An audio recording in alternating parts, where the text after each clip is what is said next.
ṣé kò rí sí máa lọ. ẹ jẹ́ ká gbọ́kàn sí Uncle Yomi. Daddy, I am sorry. ok olómi wọnú ayé ẹ̀ ń dára yín láàmú. nínú ayé gankan ni bàbá náà ti kúrò ní mọ́mí mohunjola. mo wà lórí show kan tí máa nǹkan tó mọ bàbá yẹn because bàbá òdì náà máa yẹn páwọn mọ̀ nígbà tí máa ní ọkùn káyọ̀dé àbí nǹkan. ṣé káyọ̀dé àbí kí lorúkọ máa yẹn ó lóun mọ bàbá ó lóun mọ bàbá dáadáa ó wá explain pé níbi bíà palọ̀ lòun ti mọ̀ wọ́n back then. ẹjọ́ ṣénú ayé kọ́ làwọn ti náà ti kúrò tó fi di wọ́n so kọ́ pàṣẹ tó ń kira wọn. ẹ wá léèyàn ńlá mọ mi rich grace ẹni tó kúrò ní bíà palọ̀ ẹ mọ iye òbò tó ti lá. Josie, wow, right. Wow.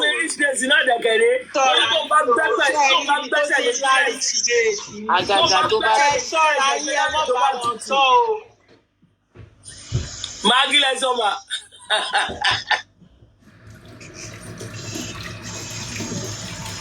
Ṣé ti ń gbọ́ mi sí mo ní kẹ́ ẹ má bá wọn sọ ẹ fi wọ́n lẹ̀ lẹ́dọ̀ tí ìyá yẹn pọ̀ jù. Wọ́n lè má dóra wọn ṣùgbọ́n kánjọ máa dojú ẹ ṣọ́ra yín ẹ má dẹ̀sẹ̀ ẹ má bá wọn dá sí i. Báwo lẹ máa sọ bẹ́ẹ̀? Insider lè mí. Insider nìyí ṣé ẹ ní púrúfù ṣé ẹ lè fún wa ní kámẹ́rà down ẹ jẹ́ ṣọ́ra yín kẹ́ ẹ má dá sí tí ó kàn yín ìgbà àṣejù ó lè jáṣejù ló kó bá àṣàbí ó lè jẹ́ tó kó bá nìyẹn. Nigeria police ẹgbẹ́ Joseph Aloba. Nigeria police ẹgbẹ́ Joseph Aloba mo bá ti lọ gba justice láàárọ̀ la tó bá gbé Joseph Aloba lónìí mo bá ti lọ gba justice láàárọ̀ la. níbo la já sí. ẹgbẹ́ Joseph Aloba Nigeria police ẹgbẹ́ Joseph Aloba òun nìkan gbé pọ̀lú family ẹ̀ tó fi gbogbo ẹni. I support you. Joseph Aloba nìkan fi kí wọ́n pé Nigeria police ẹgbẹ́ Joseph Aloba kéré ẹgbẹ́ Joseph Aloba tó bá ti gbé Joseph Aloba wàláì mo bá gba justice kò ní pé one day lásán báyìí ilẹ̀ oníṣú ilẹ̀ ọ̀la oníṣú mo bá gba justice gbogbo nǹkan tó ṣe wàláì àti ilẹ̀ 1000%. 1000 kìkì ṣe 100% or 1000% mo bá gba justice ẹ má jẹ́ ká ṣe wàhálà kan kẹ́sà bá gbé Joseph Aloba nìkan tó bá ti gbé òun nìkan kó fi wù mí lẹ̀ kó fi anybody tó wà nílé kẹ́kẹ́ fi gbogbo wọn lẹ̀ kó gbé Joseph Aloba kó bá mi kiri bọ́ nípò ọ̀ irin tó gbóná wàláì kò ní ṣe 1 hour. Irin brain master láti ìbọn bùrọ̀ brain master. Wọ́n ti rí gbóná bọ̀. Wọ́n ti rí gbóná bọ̀ wòlíì fúnrọ̀. Wàláì tó ti wọ̀ kí ni jẹ́ wòlíì kan ní ìpínlẹ̀ òun fẹ́ lóyún ọmọ ẹ̀ òun fẹ́ jẹ́ Joseph Aloba ló pa ọmọ ẹ̀ ẹ má jẹ́ ká tún wọ́n sí. Òun ní kọ́kọ́ ìyàwó báyìí ti ní gbogbo àwọn nìkan gbé gbogbo wọn náà máa kó àwọn àbẹ̀rẹ̀ látòrí Joseph gbogbo wọn náà máa gbé. Ọlọ́wà kí ló ní jẹ́ ká rò ó kí ló ní tá dúró àṣẹ sá fún bàbá yẹn. Kí ló dé tí sẹ́yìn gbàgbọ́ pé ó sá fún bàbá ẹ̀ ni tí ò bá sá fún kọ́. Kí ló dé tí Wùmí wá sọ pé ẹ fẹ́ pa Liam ẹ ṣe pa Promise. Kí ló dé tó sọ. Ó ní kankan sẹ́ ìkankan wà ń bẹ̀. Tóun bá sọ ọkọ tí bàbá yìí ṣe a máa sọ lóko pa. Ó ní amọ̀lẹ̀ kò pa. Kí ló dé tí ó ní bàbá yìí ní kí wọ́n bọ̀ òun kàn ṣí gbogbo ẹ̀ lórí òun Wùmí. Ó lóun rí rìkọ́dì yẹn lọ́wọ́ bàbá yẹn kò gbí pẹ́kẹ́. Bọ́dà Yomi ẹ̀dẹ̀ má gbàgbé pé ìyá Mohbad ní wọ́n gbé Mohbad lọ sí chọ́ọ̀chì pé chọ́ọ̀chì yẹn ló ti lọ kan lọ́rùn. Ọbẹ̀ ló ti kan lọ́rùn. Ẹnu mi kọ́ ni wọ́n máa ti gbọ́ o bóyá dẹ̀ rọ́ṣọ̀ mọ́ ò ní o bóyá ẹnu mi kọ́ allegedly ní o ẹ má kó bá mi ẹjọ́ o mo lójú o.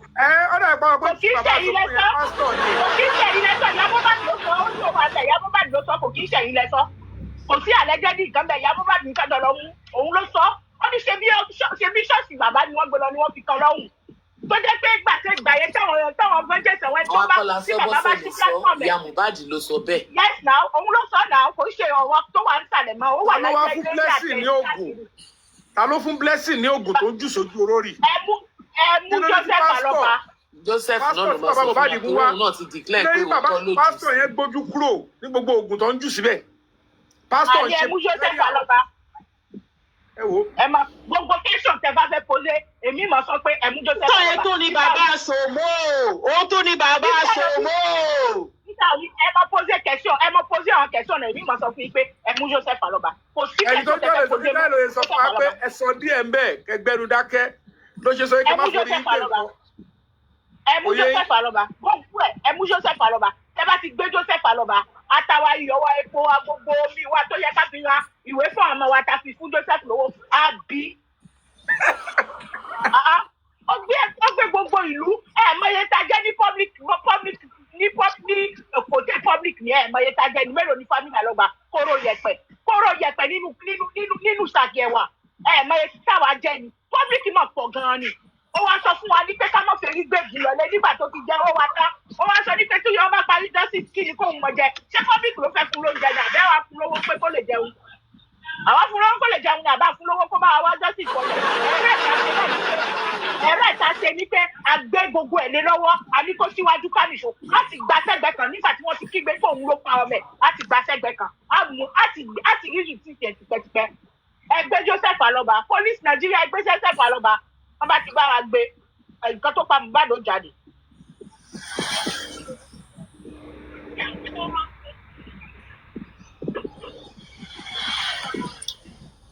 Nǹkan bẹ́ẹ̀ o.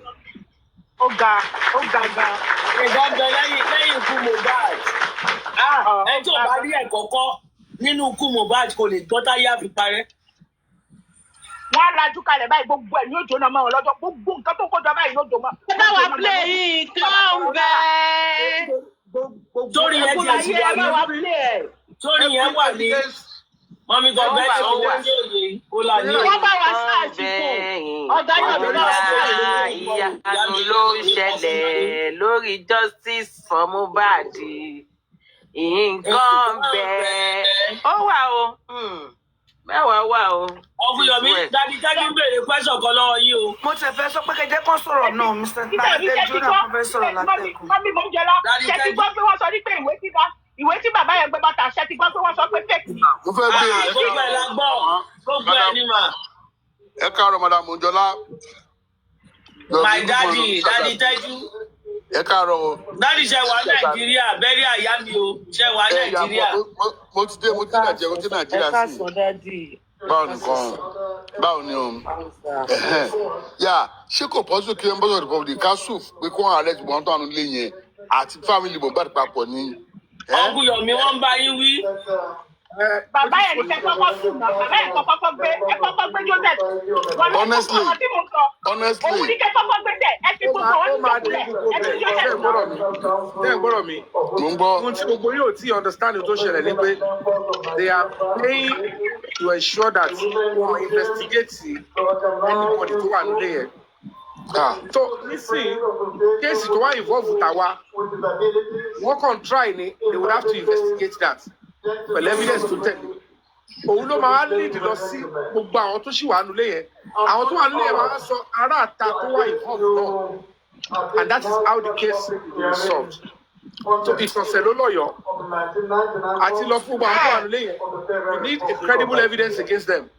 But èyí tó ṣì lè gbé wa rìn kó tó máa fi kọ̀wé ẹ̀ ni pé kọ́kọ́ bá yanjú kí ní second video yẹn náà àti ṣáàtì yẹn pẹ̀lú CCTV inú ilé Mohbad. Wọ́n bá ti yanjú yẹn gbogbo àwọn tó kù tó wà nílé yẹn lága ìrọ̀rùn ló bá dé ni sọ ẹ bá wọ̀ rí. CCTV tẹ dárúkọ ẹ bàbá Mohbad náà má jẹ́ kó lọ gbọ́ só nítorí CCTV tẹ dárúkọ ẹ torí jẹ́ bá rí CCTV ni wàhálà dé. Ọjọ́ ẹni wàhálà ńlá ni wọ́n bá kọjá yẹn. Láṣírí bá tú. Láṣírí bá tú. Ní gbogbo tó ń bò. Ní gbogbo tó ń bò. Ṣé gbọ́ kan tí Yọkìdádì sọ ní ìjẹta lọ́dọ̀ Bukky Jesse. Ó ní Wùmí ni next of king Mohbad nínú gbogbo òwe tí sì ti ṣe kalẹ̀. Next of kin is not, it doesn't matter. Next of kin is just like if it's a contact. Beneficiary. Even for emergency, majority Next is of for kin is not emergency. a beneficiary, doesn't mean. It's for emergency. Pé tí kò bá ṣe é, ẹni tó máa pè tó bá kú, àbí tí ó yẹ yín. So emergency ló máa ń sábà wà fún. Ọba bẹ́ẹ̀ ó yẹ yín. Okay. Nítorí yóò gba gidi ó kà á bí ẹni pé next of kin. Anybody can be my next of kin. Ẹlòmíì ó lè jẹ́ nǹkan fẹ́ ṣe é. Ẹni tó lè sọ̀rọ̀ pé ẹ̀ṣọ́ operation yẹn tó dà ẹ̀kọ́ tá a yàn sí. Tí yóò bá lásìdẹ̀ntì tí ó lè sọ̀rọ̀. Tí yóò bá sẹ́bí ẹ̀ ń bẹ̀. Tí next of kin bá débẹ̀. Ó lè sọ pé. Mọ́mí wọ́n ní kẹ́sìtìmù Queen Alájà o. Next of kin ló dẹ̀ refuse láti sọ̀rọ̀ látijọ́ ìbáyìí. Ìyẹn báyìí máa ń pariwo bí ẹni tó ti fẹ́ kú ni o. Ọlọ́mọ yẹn kò tiẹ̀ lọ kúnjọ kan sórí. Queen Alájà tó ìyá tó dúró bí fún ìyá spending. Wọ́n máa pariwo tí wọ́n máa ń Ó ní ká yọ orúkọ spending kò ní gbogbo wọn wà. Ọba bẹ́ẹ̀ gbọ́ ẹ máa padà wá. Máa padà wá. Ìyá Mohbad o. Gbọ́n kankan. Kí ló fẹ́ sọ? Àgbọ̀ ariwo náà pọ̀. Self defence lásán ni kò sí kankan. Ó máa repeat. Ó tó bá ti kọ́kọ́ sọ ní between number 5 minutes. Ó ní gbogbo ó kàn máa repeat. Kò sí nǹkan tó fẹ́ ṣe. Kí ló ń ṣe gangan? Òun ló ní kí spending lọ sọ̀rọ̀. So yẹ yín sà, òun ló dúró bí ìgbà tó dúró fún agbẹjọ́rò fún because he's a lawyer. So yẹ yín sà. So ó dàbí ìgbà tó jẹ́ pé òun ló ń gáàdì spending. Má sọ̀rọ̀ nípa mọ̀ pé kéèsì wọn wà kóòtù lè máa sọ̀rọ̀ nípa nǹkan tó wà kóòtù. Tó bá fẹ́ máa sọ̀rọ̀ ní tiẹ̀ kó máa sọ òun lọ́ọ̀yà ó yẹ kó mọ̀ bẹ́tà. So òun ni lọ́ọ̀yà tó ń dúró fún un kóòtù àbí? Irọ́ ní kóòtù kọ́. Bọ̀ gbogbo ó dà pé òun ló wà in charge àwọn nǹkan kan tó dúró fún un ṣe everything. Ó ní bí ọmọ ní spending jẹ́ sóhun area sister. Kọ́ tó sọ ń gbà yẹn nìyẹn so. Ẹ bá fẹ́ gbọ́ ọ̀kan tó ń ga. Ní interest sir. Ní interest. Ẹ̀rí báńtì my daddy. Ẹ ká sọ sá. Ẹ jẹ́ ká sọ fún Uncle Yomi way forward. Àwa ń ṣiṣẹ́ pẹ̀lú aṣọ ni. We are on the field. We are not interested in talking. Let them come out and do what we are doing. Ó ní nǹkan kan tó ń lọ lọ́wọ́ mo fẹ́ ka wo ibi tí ẹ̀ máa já sí náà. Before I come for final onslaught. We are on the final onslaught. N tó máa kọ sí ojú yẹn lọ. Wàá gbà yìí. A ní mi ò lọ́gà ọ̀dẹ̀. Ọlọ́run bá gbọ́ mi ò lọ́gà ọ̀dẹ̀. I don't want to go into details. But yes, sir. Àwọn tó ganu sí tó wà nú ẹ̀. Mo ti fi style fi wọn ọmọ adé mo ju sub mo ti ju sub fún wọn fẹ́rẹ́ díẹ̀ ìgbà tí máa bẹ̀rẹ̀ láàárọ̀ yìí. ẹ̀rí mi dà. ẹ jẹ́ ká tiẹ̀ wo ohun tó wà ní díẹ̀ tó fẹ́ mú jáde ń bẹ̀ náà. But I know ẹ kọ fọkàn balẹ̀ Mohbad is going to get justice. Ntẹ gbọ́dọ̀ ọkọ dìmú sọ́wọ́ ọwọ́ sí ni pé the president and the presidency are on top of it for now. Bóyá àwọn kan wá rò pé àwọn tó wà lágbára ju president lọ o. Wọ́n kọ́nà but wọ́n stop pé kọ́ máa ṣe nǹkan kan wọ́n lè stop ẹ̀ because àfẹni tó bá tún fẹ́ bá lọ tó máa sọ pé okay o ẹ má dáhùn sí ọ̀rọ̀ tí president sọ but I can tell you the order of the president and presidency has never been overturned and ọlọ́pàá ò sọ pé àwọn ò ní dáhùn sí bó wá ṣe káwọn kan náà o rú àwọn double agent tó ti mọ̀ ń pa kéèsì yẹn kọ́ fẹ́ máa ṣe kọ́ sọ̀rọ̀ àwọn dílẹ̀kùn kọ́ máa ṣe sọ́ọ̀n kọ́ fẹ́ ṣe síbì kọ́ máa kọ̀dà àwọn ọlọ́pàá yẹn láàmú. Onídìyàwó ṣé ìyàwó làwọn ń pín lórí ètò tiwa ni àwọn ẹni tó pa Mohbad olónídìyàwó Wùmí wà ń bẹ̀ lọ fẹ́ Wùmí náà. ẹrẹ́rìn. lọ́ṣọ́ lẹ́gẹ́ ẹrẹ́rìn jáde mọ́ mi lọ́dọ̀ lẹ́gẹ́. ọ̀rẹ́ mi máa ń wọkọ̀ mama tí ọkọ̀ kan wà sálẹ̀ o. yóò máa ṣe bẹ́ẹ̀ yẹn jọ́nìkẹ́ sọ́fìtà ni. Ẹ má dá mọ́ mi lò. Ta ló wà sálẹ̀? Dádì. Kíngì ni. Ọlọ́run mílíọ̀nù dọ́là. Dádì bẹ́ẹ̀ wá ní TikTok kí mo náà ti ráyè. Mo dádì ti ráyè ti yín. Àní kíngì kan ló ń wáyàwó. Àmọ́ mi ẹ̀ wo orúkọ dáadáa Joseph làwọn náà ń jẹ́ o. Ọmọ tí ẹ kú oríire o. Ọmọ tí ẹ kú oríire o. Ó ní ìjọsìn mistake ni. O ti gbọ́ rẹ̀ ni. Ojú inú ẹ̀ ló kọ síta. No, bóyá ọ̀rọ̀ pọ̀dọ̀ lẹ́gẹ́ làwọn wà ní. Wọ́n ṣe mistake ìjà síbí ni. Wọ́n ní Queen alájà ń dìbọ́ọ̀kì York Daddy kó máa dìbọ́ọ̀kì. Bóyá dẹ̀ wà nínú inbox èèyàn kan tẹ́lẹ̀. Tó jẹ́ pé bóyá yẹn ló. Ìyẹn wá sún wọn débi. Èèyàn tí ò gbà ní àṣàbí ilẹ̀ jágọ̀ fún wọn. Mọ́mí ẹ̀ ń béèrè lọ́wọ́ Dádì Tẹ́jú lẹ́ẹ̀kan. Hello. Dádì Tẹ́jú, mo ní ṣé ẹ máa wá sí mẹ́ta dádì mi. Okay, it's one of us. Ya Ẹ̀sùwándà bá mi. Wọ́n ní one of us ni King ẹ má bínú. Ó dáa tẹ bá nídìí ìyàwó. Wọ́n bínú àṣìlè King yẹn máa yàtọ̀ alóríṣiríṣi King US Panda. àṣìlè marry wọn together. Mi ò parọ́ o, ọ̀rẹ́ mi fẹ́ marry o, ọ̀rẹ́ mi fẹ́ rí marry o. Àbí mama tí ṣe mo parọ́ ni. Mama tí. Nẹ́tíwọ̀kì ẹ̀ ń fail. Kí lẹ wí? Mo ní ṣe fẹ́ rí marry. Màmá yìí wo ló ń tí ọ́lá ò dá yìí lò? Bẹ́ẹ̀ni o. Ọ̀rẹ́ mi fẹ́ rí marry so King ṣe lówó lọ́wọ́. Ọ̀rọ̀ sọyè ẹ mọ̀ kújọ́ mẹ́ta King ṣówó wà lẹ̀ because tábà máa jẹ iṣẹ́ ọ̀rẹ́ mi yẹn. Sẹ́rù wà ń sálẹ̀ náà. Ọ̀rẹ́ mi ẹni bá gbé délé gbẹ̀rán délé ni o ẹran kọ̀bìtì babalá elephant ayé ni Jọ̀bọ̀jọ̀bọ̀. inú elephant ejò wà ń bẹ̀ gbogbo ẹ̀ ló kúnnú ẹ̀. Biscuit bone náà dẹ̀ wà ń bẹ̀ kò ń ṣe àwọn egungun burúkú o. Kò ṣe gbogbo àníbo àtòkè àtẹ̀yìn. Àwọn biscuit bone ni o biscuit bone. Àwọn ọ̀rá tó ṣe mọ̀dọ̀mọ̀dọ̀. Ṣé King ti sá lọ ni? Àwọn abọ́dì.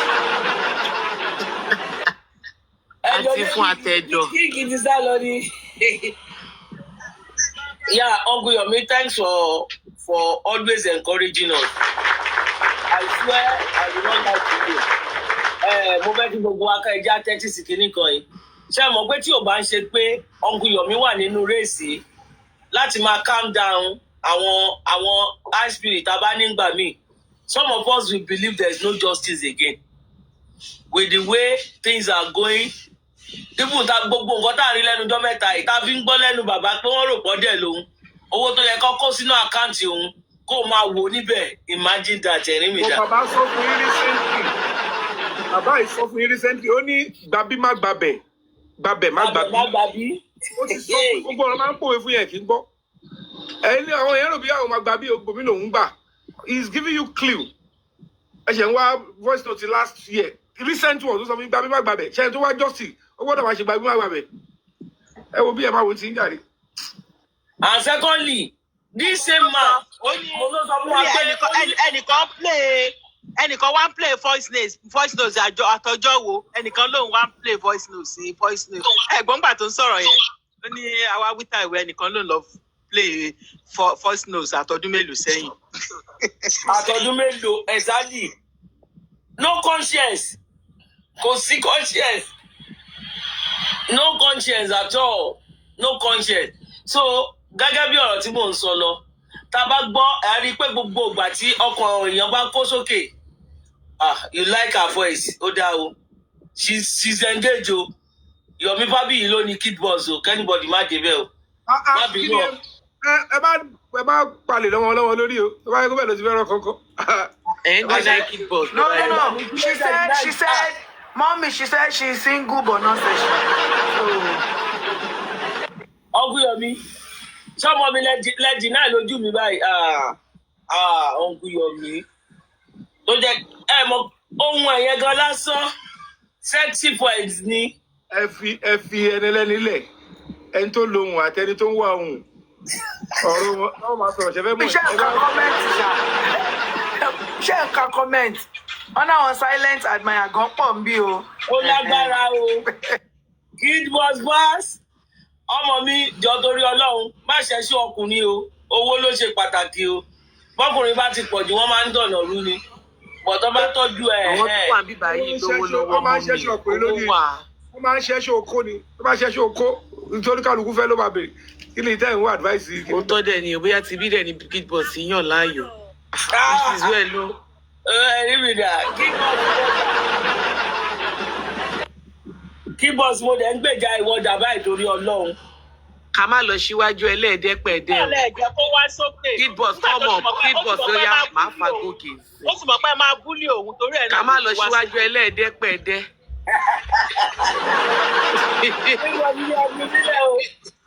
ọkùnrin mi ò sí náà wo orí burúkú làwọn ọkùnrin tó mọ mi kó lẹ́yìn. ṣé bẹ́ẹ̀ ṣe rí aláàánú lọmọ mi nílò aláàánú.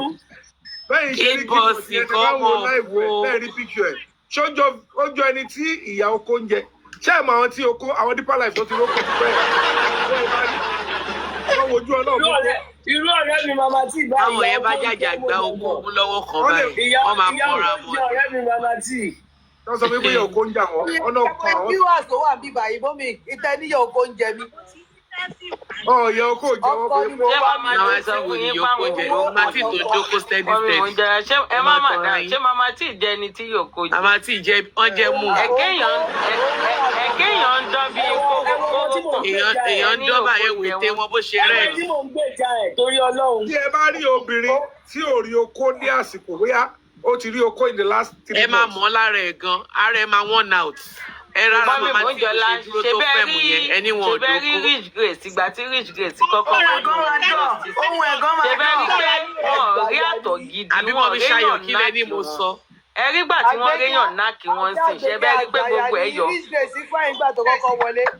Rich Grace wo ló fà yín Rich Grace pẹ̀lú ẹ̀ máa kó. Ẹ ṣọ́ra yín o. ìyá padà ń já oko òjò sí pẹ̀lú sáàtù àgàgà tó bá èmi ò lẹ́nìkan ò náàkì o èmi ò dẹ̀ lẹ́nìkan ò rìsíìfù o ohun tí mo kàn ní ni pé àwọn ò lẹ́bídẹ̀nsì lọ́wọ́ o àwọn náà rán lẹ́bídẹ̀nsì náà máa bára wọn fa wàhálà kò kàn wá o ẹja fèsì bísíǹsì tiwa o. wọ́n léèyàn dóko kò kì í ṣẹ̀ṣẹ̀ yóò ń ṣe defamation. fún ayọ̀ ní. irọ́ o defamation yẹn tó bá ti lọ́kọ nílé tó tún lọ. àwọn náà ti sọ wọ́n ní olùkọ́ àwọn ní Ọlábàmí wò. ọkọ wo ò bá wọn sùn ẹni tó bá sọ pé àkànjí mi. àkànjí mi olùkù mi Ọlábàmí wò tèmi nìkan Ọlábàmí wò tèmi nìkan. a máa fi tẹ̀rín wọ́n tún fi tèmi nìkan sí. ẹni wọn tí ì gbé nǹkan sí òkè náà. àwọn ẹ̀ṣá wa wà lọ́mọ ọwọ́ ni. mọ́mì ìyá Rich Grace bàbá 75 bàbá 75 òun wípé òun gan mọ̀ wípé tóun bá compromise mo máa pa. ẹ fi tèmi nìkan ẹ tó kan Lábàmí Olúwa bá mi wò jẹ ẹ fi Olúwa bá mi wò tèmi nìkan ẹ máa fi sẹ́yìn ẹ̀ tẹ́ bá ti ń kọ́. àti Àṣàbí àlóhùn gan mọ̀ pé tó bá compromise mo máa pàdánù èmi fúnra mi ni màá fọwọ́ mi pa. and I wonder o ibi téèyàn sí Ọlọ́run wà bẹ́ẹ̀ a wà nínú mọ́tò lọ́jọ́ yẹn ṣé ẹ̀ ń gbọ́ mi a fẹ́ máa padà síbàdàn ọjọ́ yẹn náà ní pé kán mú ìyá Mohbad kó lọ gbé ìyá Mohbad jókòó sí ẹsẹ̀ bàbá so after táwa wà mọ́tò ó dà pé Bukky Jesse ló pè lọ́jọ́ yẹn so wọ́n wá pè wọ́n wá sọ fún pé kò yí nǹkan báyìí ló ṣe mi ìmọ̀ nǹkan tó ń sọ mi ìmọ̀ but response tiẹ̀ lèmi wá gbọ́ pé bí Ọlábàmí wo ṣe wà yẹn kò sí nǹkan tó ní kó ṣe kó má ṣe kò sí nǹkan pé tóun bá sọ pé kó má sùn kò ní sùn tóun bá sọ pé kó má jẹun kò ní jẹun òun jókòó síwájú èmi jókòó sẹ́yìn mo ṣáàjókòó mo jẹ́ kó sọ̀rọ̀ yẹn tọ́ bóyá sọ́tọ́ mo wá sọ fún pé mọ́mì ẹ mọ̀ pé ẹ nídìí gbogbo eléyìí àwọn tẹ́ ń sọ kínní gangan fún àwọn gangan lọ́jà nígbà tẹ́yìn máa ń bọ̀ sí pé kò sí nǹkan tẹ́ ẹ sọ tí ò ní jẹ mo lẹ́ẹ̀ nídìí ẹ̀ bóyá ó rò pé nítorí pé bàbá ti sọ fún mi pé kí n má bínú òun lè fi wọ̀nyẹn oppress mi kò dẹ̀ mọ̀ pé bí bàbá ṣe wà yẹn before God that created me kò sí nǹkan méjì tí mo gbé lérí bí ó ṣe justice for Mohbad ṣé ọba rèmi àti ọ̀nkú Yọ̀mí bí wọ́n ń sátẹ̀lẹ̀ ọ̀nkú Yọ̀mí kiri báyìí ṣé wọ́n ní sọ pé torí pé mo fẹ́ fi ọ̀nkú Yọ̀mí mo yé ń tẹ̀lé kiri and before God and man mi rò pé bóyá pé ní ìwọ ọ̀nkú Yọ̀mí níwò pé mo fẹ́ fi ọ̀nkú Yọ̀mí rí mo ń wo níwò ọ̀gá òun ni mo dẹ̀ ṣe máa ń pè every time bèrè lọ́wọ́ ọ̀gá mi níjọ́ tí mo dá Àbújá mo kúnlẹ̀ ẹsẹ̀ méjèèjì kí wọ́n ni ṣé mi mọ̀ pé mo jọ ọ̀nkú Yọ̀mí lọ ni. So now ṣe rí nǹkan tí mo fẹ́ fàyọ lórí ọ̀rọ̀ yẹn ni. èmi ò gbà kúnlẹ̀ yẹn o èmi ò gbà o. mo mọ̀ but èmi I did the needful lọ́jọ́ yẹn tó bá wọ́n lẹ́ni abábálábà ni bàbá kò kọ́ dandan pé àwọn ọgbà mi wà tó jẹ́ pé tọ́lọ́run bá sọ pé ọmọdé ló máa wà nípò tọ́lọ́run bá dẹ̀ ti gbé èmi ò bá yín du frame ṣe ti gbọ́ mi ò bá yín du frame me I'm only trying to learn under you mo ń lẹ̀ mo sọ fún yín mo dé station wọ́n ti wà ń bẹ̀ níjọ́ méjì gbogbo wọn kó síta ni wọ́n dúró gọ̀gọ̀gọ̀ káàkiri èmi wọnú lé mo ní mo fẹ́ rí DPO station yẹn ni because pé mo ti kọ́ confidence yẹn lọ́dọ̀ yín mo tún fi yín alẹ̀ ń bẹ̀ immediately wọ́n ní kí n má ti pè yín pé táwọn bá ṣe nǹkan tí ò tẹ́ mi lọ́rùn ni kí n pè yín so gbogbo àwọn ẹ̀kọ́ tí mo kọ́ nìyẹn ẹni tó bá dẹ̀ ń kọ́yàn lẹ́kọ̀ọ́ èèyàn balaba nìyẹn so mi ò gbọ́dọ̀ àwọn nǹkan kan wà tó jẹ́ pé mo tún kọ́ lọ́dọ̀ yín tẹ́mi kan fi ń hùwà ṣe. There is not everything that you dispose out. Kì í ṣe everything ẹ̀ máa tó jẹ́ pé wàá jẹ́ kí eléyìí tọ̀hún ti. No! I've learned a lot of things. Kò dẹ̀ síbi tí mo dé, I do tell people, Yomi remain my boss forever. Tọ́hún títí Sátẹ́dí bá tún padà, she remain my boss too. Ọ̀tọ̀ọ̀tọ̀ láyé olúkálùkù. So bóyá rí nìyẹn o. 80% lẹ́sìn wa ní àbí percentage rẹ̀ wà báyìí. Níṣẹ́ mo ti padà sórí 99% but mo ti fẹ́ yọkàn tó kùkù láti jẹta. Àárẹ̀ ẹ̀ tí ìpè tán olóòrè ṣì lè dálẹ̀ lé ẹ. So 1% yẹn. Ẹ̀gbọ́n ni mo ló ti pé 100 sẹ̀. Wọ́n ń lọ yín ní fún títí ẹ̀ sọ̀rọ̀. Wọ́n ń lọ ọkùnrin Yomi mo wò pé yes ọ̀gá mi ti change. Wọ́n ní kẹ́ pàtẹ́wọ́ fúnra yín. Wọ́n ní making a clap for yourself. Kò tí ìjọ ìṣe tó fẹ́ gbọ́rọ̀ lẹ́nu ẹ̀ láyé ẹ̀ lè mú anything nothing. Mo kàn máa ń wò ní tẹ́bi àtọ́kùn Yomi bá sọ ẹ̀ lè believe mi ò ever chat ọ̀kùn Yomi pé ibo la bá justice for Mohbad dìde. I will never ask him. Go ahead ìgbà tó bá tọ́ pé ká tẹ̀lé yín lọ fìdí a máa tẹ̀lé yín. Tí ò bá dẹ̀ kọ́ dandan ká mọ bóyá ń lọ kò sí nídìí. Débi pé wàá béèrè lọ́wọ́ mi pé kí ni nǹkan tá à ń ṣe. Ọjọ́ kan tó sẹ́ni fídíò kan sí mi.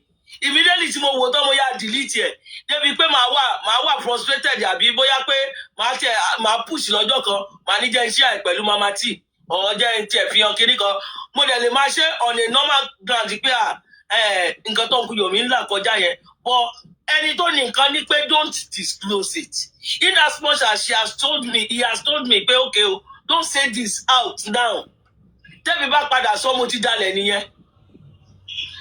Wọ́n ní kí Kid Boss yí àdírẹ́sì wọn Daddy Tẹ́jú làwọn fẹ́ kó sọ̀rọ̀ Kid Boss. Ṣé kìí ṣe pé yìí náà tún ti ń fall in love Daddy Tẹ́jú?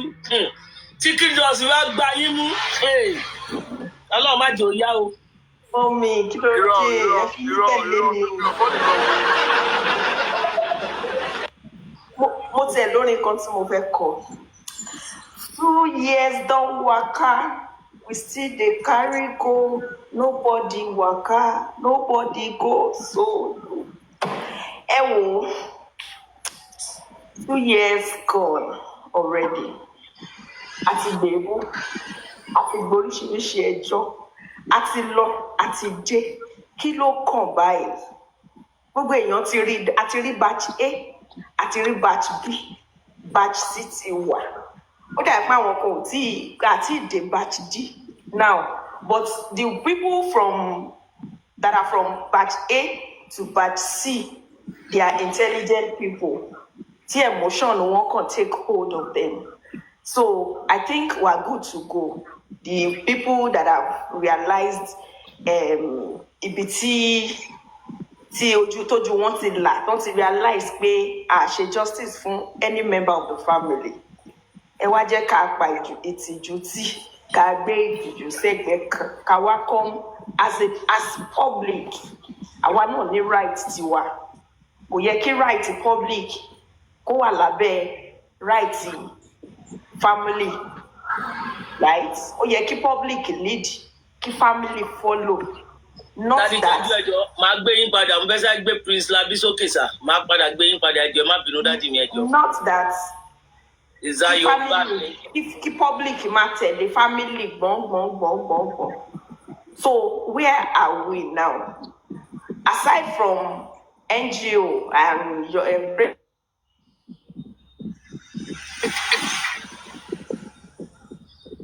ẹ jọ̀ọ́ ṣé ẹ ń gbọ́ mi. Yeah, is that your bad mate? Angbo. Yàtọ̀ sí break the silence tá a mọ̀. Kí ni? Yàtọ̀ sí break the silence tí gbogbo èèyàn ti mọ̀. Lágbọ̀n ṣé mo lè tọrọ kankan lọ́wọ́ ẹ̀jọ̀? Okay, please go ahead. Gbogbo nǹkan tó line up púpọ̀ Uncle Yomi ṣe lọ́jọ́ yẹn. Can you help us read it out again? Okay, I'll do that. Ẹ jẹ́ kí n sáré sọ̀rọ̀.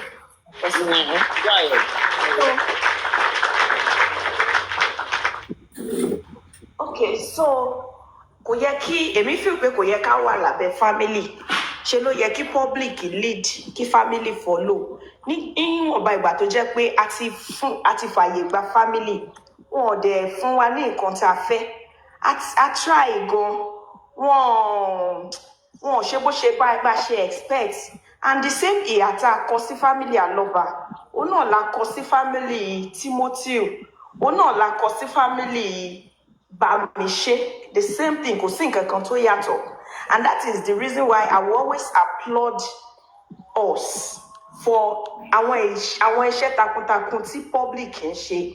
Nítorí pé tó bá jẹ́ wípé anybody kàn lè pa anybody, kí wọ́n kàn máa dédé lọ, kàn máa dédé rìn, kàn máa take accountability ni, gbogbo èèyàn ti máa kú tán. But the fact pé public wà, wọ́n jọ dá wa pọ̀ ni, a jọ ń share life papọ̀ ni. So ìgbà tẹ́ pàdé ẹjọ́ share ilé ayé papọ̀, ó lẹ́tọ̀ọ́ láti pààyàn kan kó kàn ní o máa dédé máa rìn. Nítorí ẹ̀ làwa ṣe ní interest. And anybody bá rò pé they can silence you, àbí they can threaten you, àbí they can make you feel that ní right láti sọ̀rọ̀ lórí kéèsì yìí, ẹ máa bá mi ṣépè lérò àwọn bẹ́ẹ̀ yẹn. Ẹ máa jẹ́ kí wọ́n mọ̀ pé wọn ò mọ reason táwọn fi wà láyé.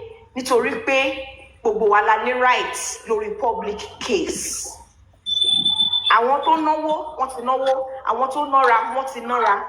The likes of break the silence, àwọn ni wọ́n lè sọ nǹkan tó ju wọn rí.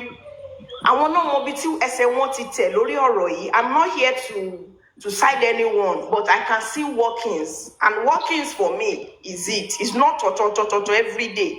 Tó jẹ́ pé akọ̀má wá bí akọ̀má wá rojọ́. Àwọn kan ti sọ diṣẹ́. They sleep and wake up on their platforms just because they want to defend. 24 hours ni wọ́n kúrò bẹ́ẹ̀. Wọ́n kúrò bẹ́ẹ̀ nítorí iṣẹ́ táwọn gbà nìyẹn.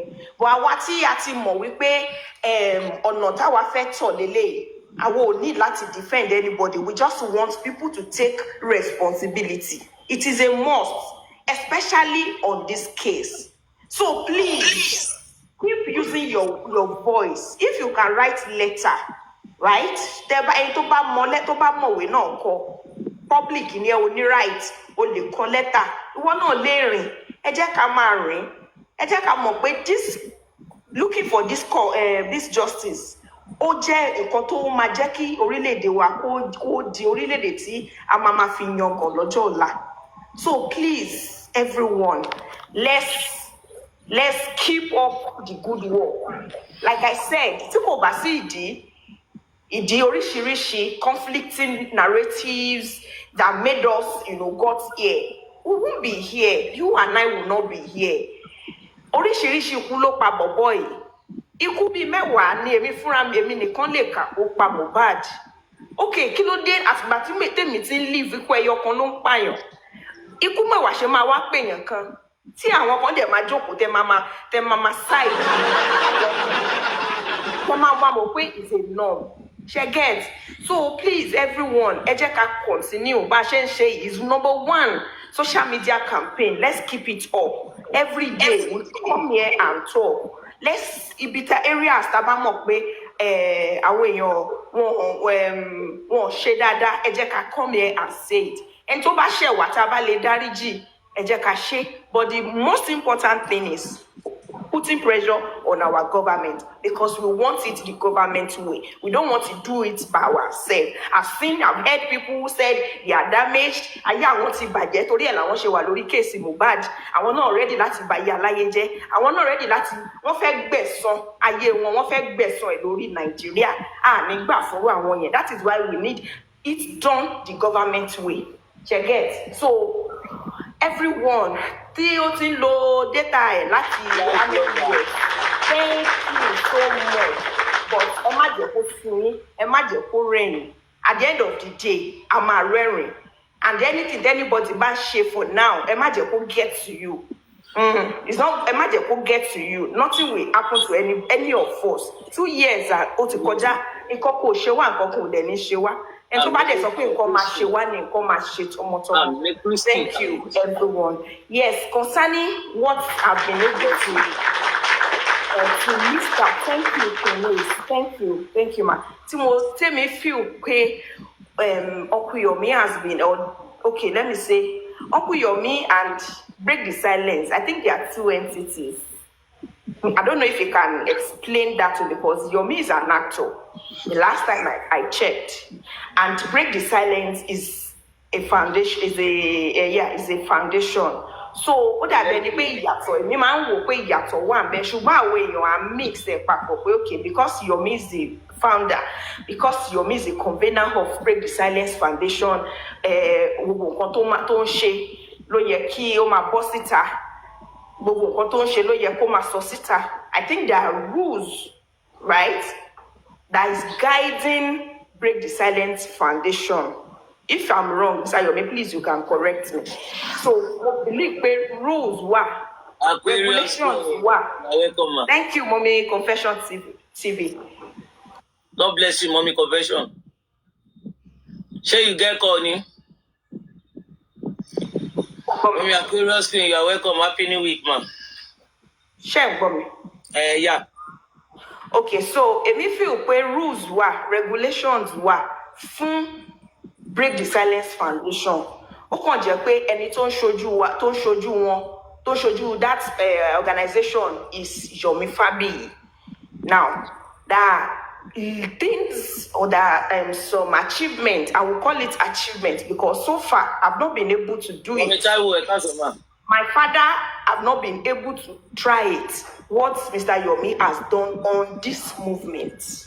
So I always want to appreciate and then push forward and focus on those achievements so that it will get somebody like me going. At least I know that there is a front liner. Now, Mr. Yomi have been able to do, different things. See, don't want to see me. So there was most of us that I was able to list out. And then,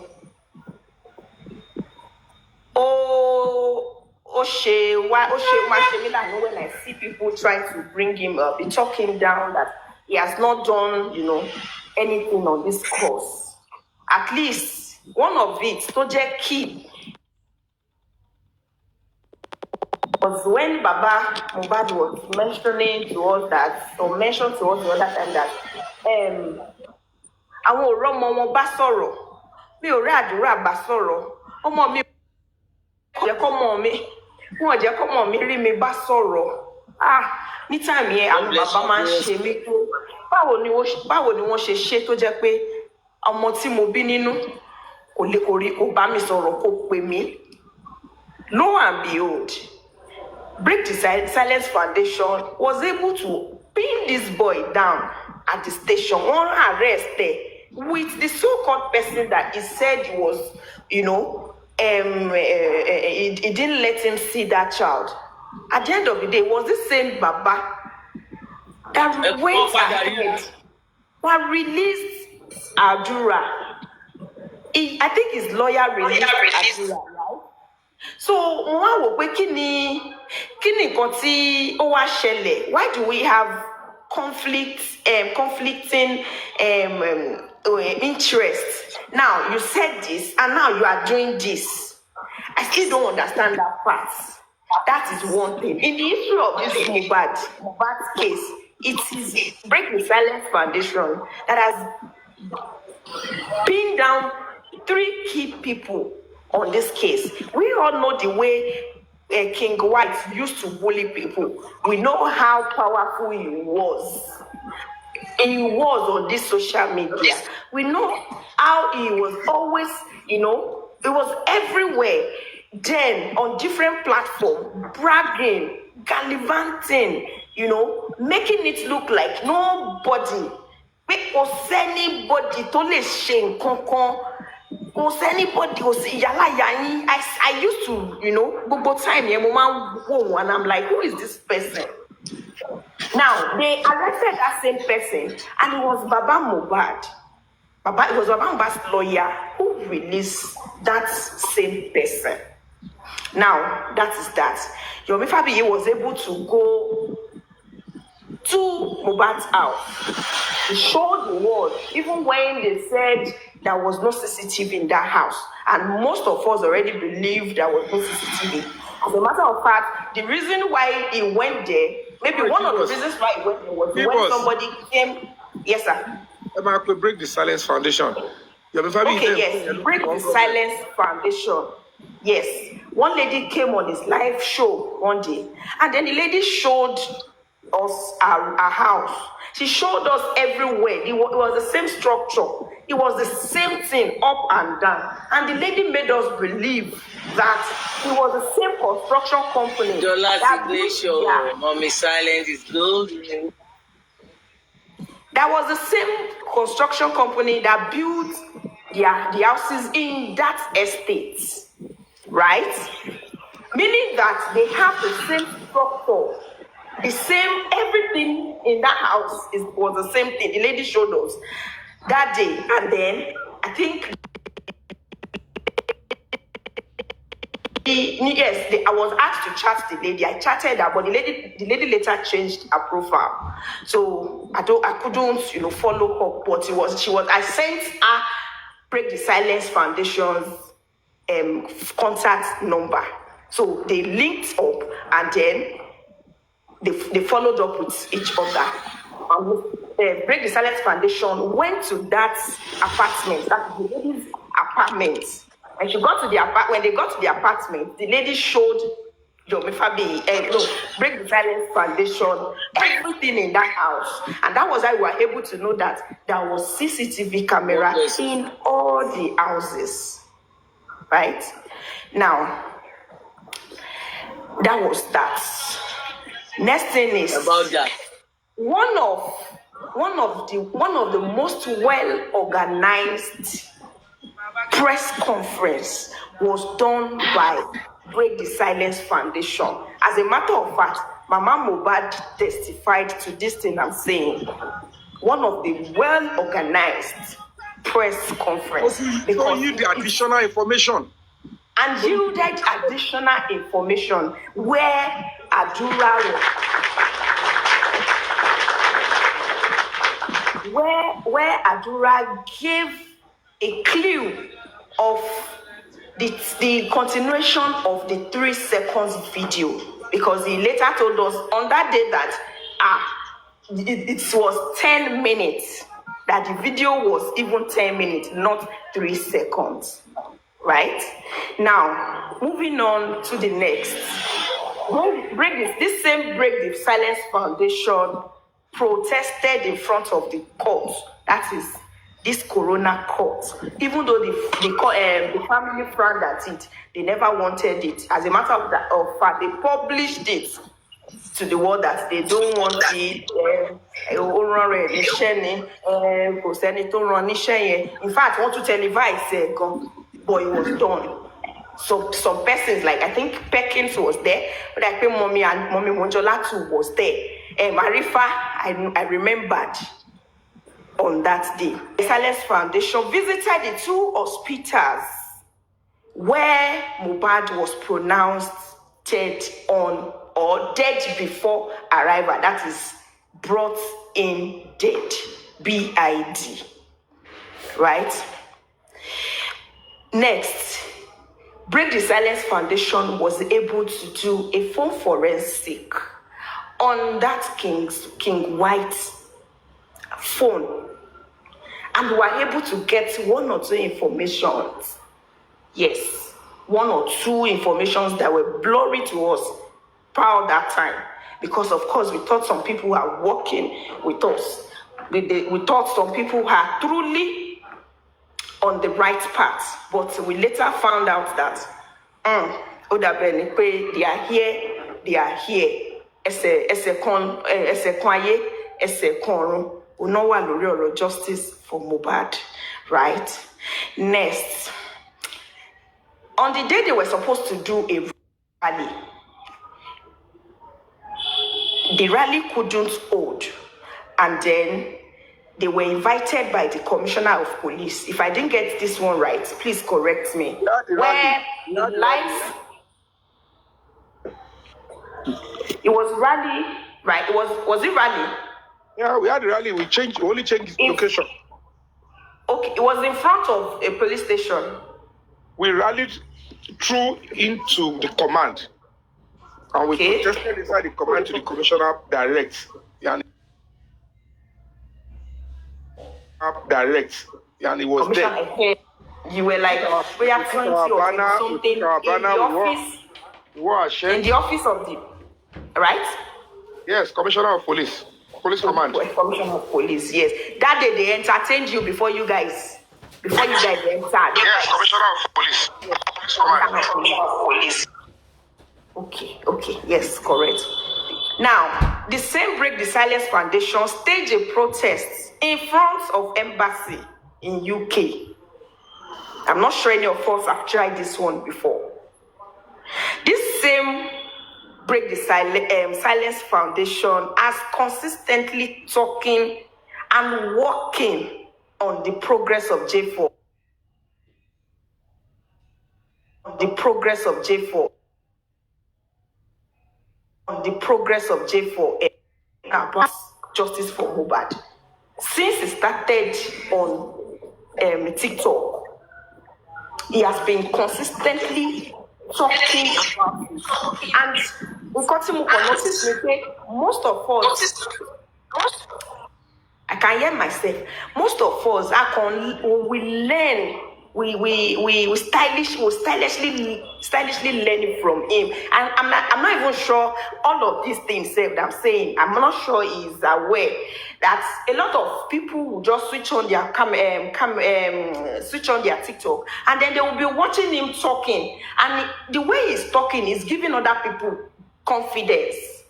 His talk has been, it has been giving life to so many people unknowingly to him, because I've been able to get one or two testimonies from people based on how Mr. Yomi has, tried to change the face,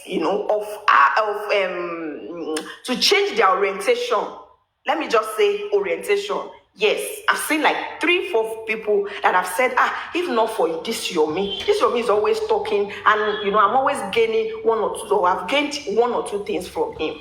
And that is the beauty of it, because most of us just focus on his intentions, his actions. I don't want to know. He's human like me. Like I always say, I don't expect 100% what's it called? 100% loyalty from him, but I expect him to at least do to a level where the remaining the next generation, they will meet, and then they will be like, if not for this man, a lot would have happened to us. If not for the fact that he's always speaking out, he's always speaking. For the fact that he's always teaching, because when you know and you are teaching people, because I know some people now, they know they are not even ready to teach, they are not even ready to tell what they know, and everything they know is in them, and it's not, they are not impacting their generation, and it's not making sense. So me and other people, we keep learning from somebody like him. So there has never been a day that I will on my phone and I will not see Yomi talk about one thing or the other. He might play game, he might, be angry talking to people, but there's sometimes that he will come back to himself, and then he will teach us one or two things that we need to know about Nigeria or about us. So kudos to me. Now, another thing is, he staged a protest in Abuja, one man protest. Just God him. bless you, Yomi convention. That one man protest brought a lot of reactions. Some people, they commented bad. Some even talked to the extent, where is Dangote trailer? Dangote trailer, why, different bad comments, different reactions. Shebi, àwọn èèyàn díẹ̀ ló understand what he's doing or that thing is not because of him, and it's not because of this single case.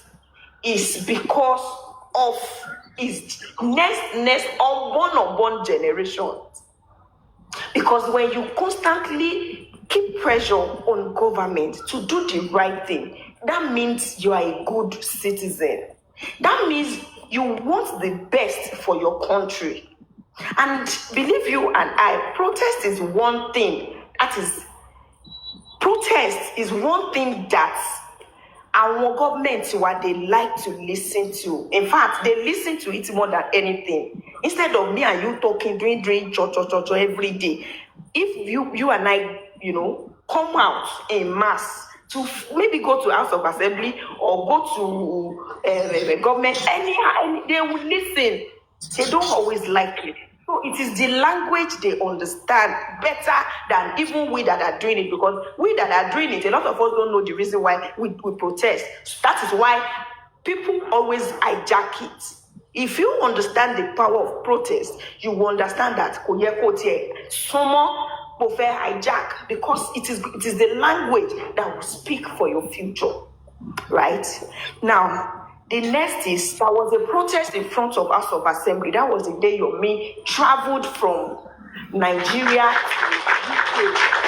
And the likes of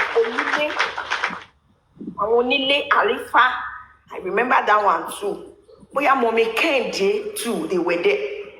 I can't remember if Prince Lavi was there on that day, but there was a protest. And that was the day Mr. Yomi traveled. And another reaction that he didn't tell us before he traveled, he was supposed to tell us. Even me. House of Assembly ni Tonku Yomi ti gbọ́ awareness.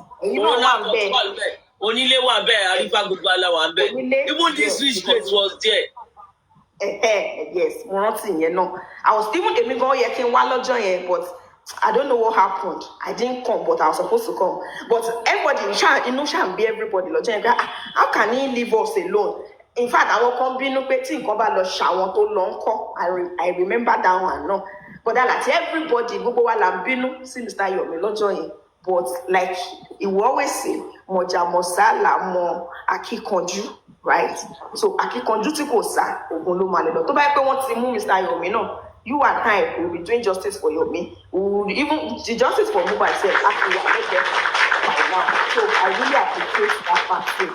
Another one is the candlelight you guys did for his remembrance. That is 2 years remembrance of Mohbad. It was top notch. People didn't really come out, yes, due to, I don't know, different reasons, but it was well organized. They are tired. No, Abuja ni, then bita waye ko se bi ti ese rin. Ibi fountain here, you need buses to carry people down or call with cab. So, and we didn't mobilize for transportation for any group of people. Mobilize crowd. So, o se bi to pe àwọn èèyàn fẹsẹ̀ rìn conveniently. Mọ́tò ló lè gbé wá síbẹ̀. O lè gbọ́kadà wá. Wá síbẹ̀. Ẹ gbìyànjú sá. So it was well organized. When you guys were doing that real candle thing, I was the very goods. That time that you people on the candle and then you dropped it. Honestly, I was just like, what? Well organized, could say anything. And we got to know that 1 or 2 personalities were there, which is very, very applauding. Nice. So the next thing is, so far, me not lose count for me, come on, but me more. So far. Solo protest. No, only one man. Okay. Yeah. So Break the Silence Foundation is the only foundation who has got Zone 2, Lagos Command, Panty. Engaging the police. Ani mo mọ̀ pé mi ò lè get gbogbo ẹ̀, but mo ṣe ń sọ lọ that Adura Mohbad's brother sent a message, Mr. Activist. Yes, mo fẹ́ jókòó dáadáa. Everyone give the kid boss now, please now, give kid boss. Appreciate Yomi fabiyi. Mama, anybody down here, can we please ever be appreciate kid boss now? Orí mi wú. Ní sọmọ nínú ayé, béèyàn bá lọ́mọ tó bá já bàbá ẹja sọ. The first day tọ́mọ mi kọ́kọ́ first born mi tó ka news lórí Splash FM. Mo dẹ̀ ń yọ mi lójú báyìí pé ṣé mi náà bí n tiẹ̀ wá gbé débẹ̀ yẹn, ọmọ mi ka news lórí Splash FM. So bàbá bèrè Abímbọ́lá Adésínà bẹ́ẹ̀, ọmọ mi ka news ní Splash FM. Orí mi wú, náà ká wá gbọ́ bọ́mọ ẹ ṣe tó ra ń sẹ wẹ́lẹ́. Ẹni kọ́ ọ̀rọ̀ tí ń like voice yẹn. Ẹlòmíì kan ti ń jà, wọ́n ti ń jà torí voice yẹn.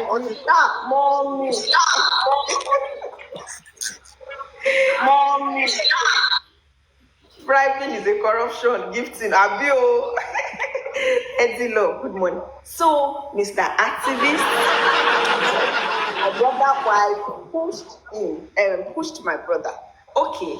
Nínú ẹ̀yin, ta ló ti gbarú a lè pè ní lẹ́tà ayọ̀, a lè pè lẹ́tà ìbànújẹ́. Ta ló ti gbarú ẹ̀nu DM wa? Right? It's because they know that, in fact, it's because Adura is aware. Is it Rachel? Who is Rachel?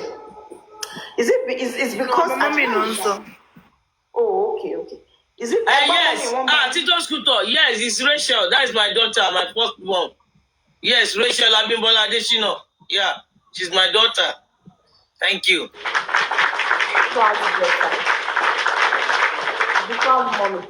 So it is because Adura understands the game. Adura understands pé break the silence nìkan òní mo lè sọ fún tó máa gbà bó ṣe yẹ kó rí.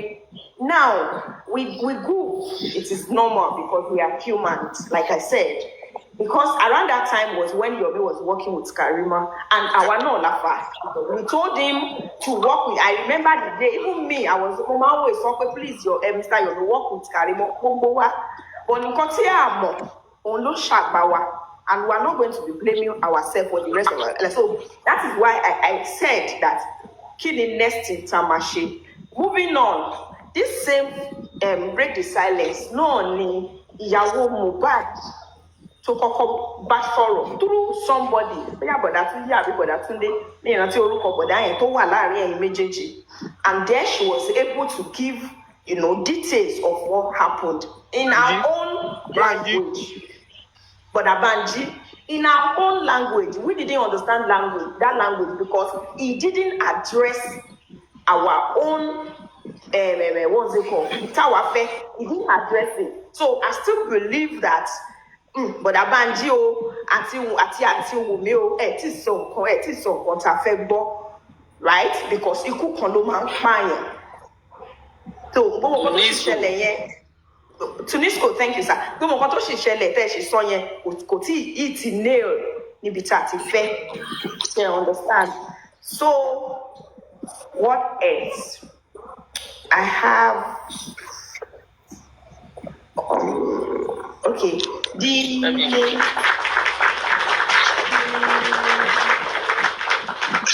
fancy, Mr. Yomi, you can buttress on that. I don't mean get àwọn ìgbẹ̀yẹn, but if I get them, I need to like more. And every other thing is that you think we don't know that should go out there, because it's not about accountability that we should be asking Break the Silence Foundation. We should always push out what we have done. That the achievements of Break the Silence Foundation, we should always, as we are asking for accountability, let it be side by side with their achievement, so that we'll be able to know what next to do, right? So if there are other things you think that the public should know, I'm not saying like other things that you think but those ones that you or any other person, may not be you, maybe any other person, you remember, please help us add to it. So thank you. Thank you. Okay, Prince Labi fẹ́ sọ̀rọ̀ náà. Activist Prince Labi. Mo kí everybody. Bọ́ọ̀sì látọwọ́ náà. Ọmọ ìyá mo ti pàṣẹ. Thank you my darling sister. Òní tí ẹ ò ní gbénu ayé lórúkọ Jésù. Ògo yẹn níbi tó fẹ́ ṣáná dé yẹn, Ọlọ́run á mú ògo yẹn sáré lórúkọ Jésù. Àmín. Yeah, well done, Kid Boss, Mr. Yomi. I always salute. Agbeke Shayo Yeyeniki, Mo Sao Ashabi. Sao Ashabi. Alashabi. Mo kí gbogbo wa ẹ kú atótónu, ẹ kú kó lè dá, ẹ kú àtàárọ̀. Kid Boss has said it all and has given the account of events through the justice for Mohbad to break silence foundation. And I just want you to understand that the one you mentioned, they are just a tip of iceberg of all what break silence foundation has done on the justice for Mohbad. I can categorically tell you that there are millions of things that he has done that we never revealed to public due to one thing or the other. You understand? So, and there are things that are going that will never come out, to come and tell the public. But honestly, I am 100% in support. I threw my support, I threw my weight behind the Breaking Silence Foundation. And it's just quite unfortunate. Let me use a collective now. Awata kura wajo sorry social media. Is only 80%, is only 20% that understand the fundamental human rights work and their engagement on justice. And tí a bá ti wá sórí social media báyìí tá bá ti sọ pé ibi báyìí la fẹ́ lọ, nǹkan báyìí la fẹ́, nǹkan báyìí la fẹ́, àwọn tó fẹ́ bú ebú wọ́n ti line up. Àwọn tí ó fẹ́ give the wrong narrative wọ́n ti line up. Àwọn tó fẹ́ ṣe fracas wọ́n ti line up. Yeah, àwọn tó fẹ́ ṣe fracas wọ́n ti line up. Everybody ti ganu sílẹ̀ to pick one or two things from what that person is trying to say. And then not knowing fully well that the person meant good for the justice, and then the person has a better plan for the justice. But they have covered their face. They are unable to see the good from the bad. So they always pick on negativity aspects of what the person is saying, and then they wọ́n sọ di orin, wọ́n sọ di iṣẹ́. But èmi kàn believe pé oníkùn òun ló mọ̀ọ́ká lórí ọ̀rọ̀ justice for Mohbad. Ọlọ́run ló mọ tó ń ṣe justice for Mohbad ní tòótọ́ àti ní òdodo. To me personally, kí Ọlọ́run fi ìwà mi lórí ọ̀rọ̀ justice kó fi dá mi lẹ́jọ́. Because there are so many things that tí ò wọ̀n sí àwa tá a wà ní sórí social media tí ò tiẹ̀ wọ̀n sí wa at all. Tó jẹ́ pé it is very difficult for the convener, for the person that is fighting for the justice, to reveal it. There are so many things so many arrow lèèyàn ti fi ara gbà téèyàn mú mọ́ra tí ò lè sọ fún ẹ̀dá alààyè kankan. So many battle, both spiritual and physical, ni àwọn tó jẹ́ the forerunner tí wọ́n ti fi ara gbà, tí ó jẹ́ pé àwọn tí ó wà lórí social media wọn ò tiẹ̀ kọbi ara sí, wọn ò tiẹ̀ gbéyẹ̀wò fún ẹ̀kan. But kọ́nìkan pariwo pé olè ní, ó ti kówó jẹ, ó ti ṣe kiri kan. They will be the first person to castigate, to run you down, to to degrade you. For now, I have developed a thick skin on this social media. Whatsoever anybody can say about me, let them go ahead and say it. But Ọlọ́run nìkan òun lọ́ba tó ń dá òun lọ́ba dákẹ́dájọ́. He will reward everybody according to his handwork on this cause of justice. And most things to the man cause the issue is misconception and inability to digest an information very well before giving a submission, before coming to a conclusion, is the one that is affecting this justice for Mohbad. Honestly, inability to digest. I would like to see you, Neo. Look, people will have digested it in so many wrong way. That is not what that person meant. And these are the kind of people that come and give wrong narrative. And whenever they give that wrong narrative on discourse, honestly, other people that are on at the comment section, they won't even deem it fit to find out the truth of what that person is saying. One song is a wrong narrative. One saw the orin from one platform to another in order to bring someone down, in order to rubbish someone. I won't call it I won't call it on this social media. I won't call it hello me go on this social media. You pay ìjáde wọn gan pé wọ́n jáde wá sọ̀rọ̀ is ó jẹ́ body fún wọn. So nevertheless, I believe God is the rewarder. He will diligently reward every person according to his or her work on this justice for Mohbad. For good work done. Some people acknowledge your work, but ojú ń tì wọ́n láti come out to give you that honor. I'm telling you the reality. Some people know what you are doing behind the door, but it is quite unfortunate. Torí ìbàjẹ́ tí wọ́n ti ṣe, torí ìbàjẹ́ tí wọ́n ń ṣe, àti torí ìbàjẹ́ tí wọ́n tún fẹ́ ṣe, ó wá ń tì wọ́n lójú láti pé kán jáde, kán wá sọ pé you have tried, you have done well. They've seen what you are doing so far. So bó ṣe wà nìyẹn, and ṣe rí Jésù Kristi ó wá, ó forí ṣe, ó fọrùn ṣe, ó kú fún ẹ̀ṣẹ̀ ọmọ aráyé ṣe. At the end of the day, wọ́n kàn máa gbélébùú ni. Those who are forerunner, they don't always get the honor. Ọlọ́run ò ní jẹ́ kó rí ìṣúra o, ọ̀rẹ́rẹ́ mi kan o, ọ̀rẹ́rẹ́ ìṣúra. I'm just giving an illustration. Wípé ṣe ẹ jẹ́ ká wo gbogbo ẹ jẹ́ ká wo gbogbo àwọn tó wà níwájú tí wọ́n try láti ṣe one or two things or the other. Ẹ jẹ́ ká wo wọn. People will always come after them. People will always come against them. People always see faults. And I want to then pick a fault every now and then. If you go to the corner of their room, if you go to the corner of their hearts, ẹ máa rí mọ̀ pé ibẹ̀ ni ẹ̀gbin, ibẹ̀ ló jókòó sí. Ibẹ̀ ni rìkíṣí di ọ̀tẹ̀, ibẹ̀ ló jókòó sí.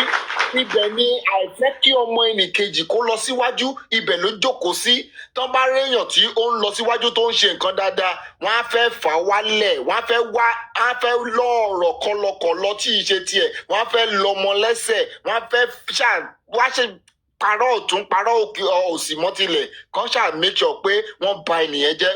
Bọ́ṣẹ́dẹ̀ rí o, wọ́n ní ọjọ́ tí abanijẹ́ bá ti dẹ́kun àti banijẹ́, ọjọ́ yẹn náà máa bàjẹ́ kanlẹ̀. So it is quite unfortunate that these people don't think about posterity in whatsoever they are doing on justice. Because you don't like someone now, that doesn't mean that if that person has right notion towards something, you shouldn't just talk about it. So, but we have mingled the personal issue with the justice race. So, and we wish they are two different ball game. My personal life is me. It's with me. But what I'm doing on justice should be acknowledged. Should be acknowledged. The effort I even, I even, I've put in front should even be acknowledged. Effort any kokomati put in front should be acknowledged. It is not easy for someone to come out and lead a cause that no, we want justice on this cause. Easy. Easy. It's not everybody that can lead the cause. It's not everybody. Gbogbo wa kọ́ ló lè ṣe, èèyàn tó lè sọ̀rọ̀, ó lè má lágbára láti wà lórí feed. Èèyàn tó lágbára láti wà lórí feed, ó lè má need that resources to be able to pull it. But when we bring all these resources, èmi gbé ọ̀rọ̀ tèmi, èmi gbé agbára láti wà lórí feed jáde, ìwọ gbé owó tiẹ̀ jáde, we harmonize it. Honestly, ibi tá ń lọ ò jìnnà, ibi tá ń yà ló pọ̀ on this cause of justice. I was trying to relate to someone. I thought that person is an intelligent person on internet. The way he talks, the way I saw the person, and I messaged the person. I was telling the person that why can't we just try to harmonize things? Let's find a way. Let's harmonize our efforts together to make sure that this guy get justice. The person asked me. He said that do I still believe that Mohbad will get justice? And I said 100%. He will get the justice if we try to put all our resources together. If we try to harmonize our resources, we put everything in one spot and use it to fight this force before us. I never knew what transpired because I wasn't even online. I heard that they were talking about me. Anybody can say anything that he or she like about me. I don't care. In as much tí ọkàn mi ò bá ti dá mi lẹ́jọ́, tí ìwà mi ò bá ti dá mi lẹ́jọ́ gbà nǹkan tí mo ń ṣe ìwà ìbàjẹ́ ni, ibi ìbàjẹ́ mà ni mo dúró sí on this cause of justice. Èmi bìlì pé Ọlọ́run á fún gbogbo wa ṣe, gbogbo wa tí à ń sọ̀rọ̀ náà à ní sọ̀rọ̀ sọ. Gbogbo wa tí à ń wá sórí social media wípé kó lè da ilé àtọ̀nà wa kò ní bàjẹ́. Ọlọ́run máa tú ilé àtọ̀nà wa sí gbogbo àbáwọlé wa gbogbo á máa yọrí sí eré. Wọ́n bá ṣe ń lù ó máa tú. Ọlọ́run á dẹ̀ fi ìwà oníkálukú lórí justice. Ọlọ́run ti dá wa lẹ́jọ́. Gbogbo èròǹgbà wa, gbogbo agbára wa, gbogbo owó tá a ti ná, Ọlọ́run ló mọ̀ bó ṣe ń san ẹ̀san. Ọlọ́run nìkan ni ọba ẹlẹ́san. He knows how to reward every of our effort and he will duly reward it accordingly. I could tell you honestly, on why going on this justice, someone sent me 2,000 naira, and that day I sat down. I began to ruminate over it. For this person to bring out this 2,000 naira and send it to me, I said no. This person meant good, because if that person has more than that, she will surely do. She will surely do. It shows how also ara ìwà tí ẹnìyẹn kọ sí justice. Ara ìyà tó kọ sí justice. Ṣé rí kò rere ló gbé o, ìkà ò gbé o.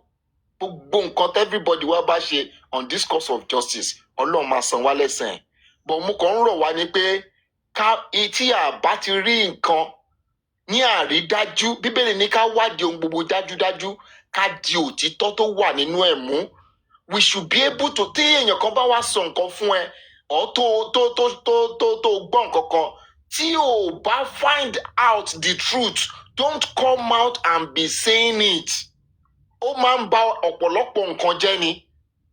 Ó máa ń da àárín agbo, ó máa ń dàrú ni.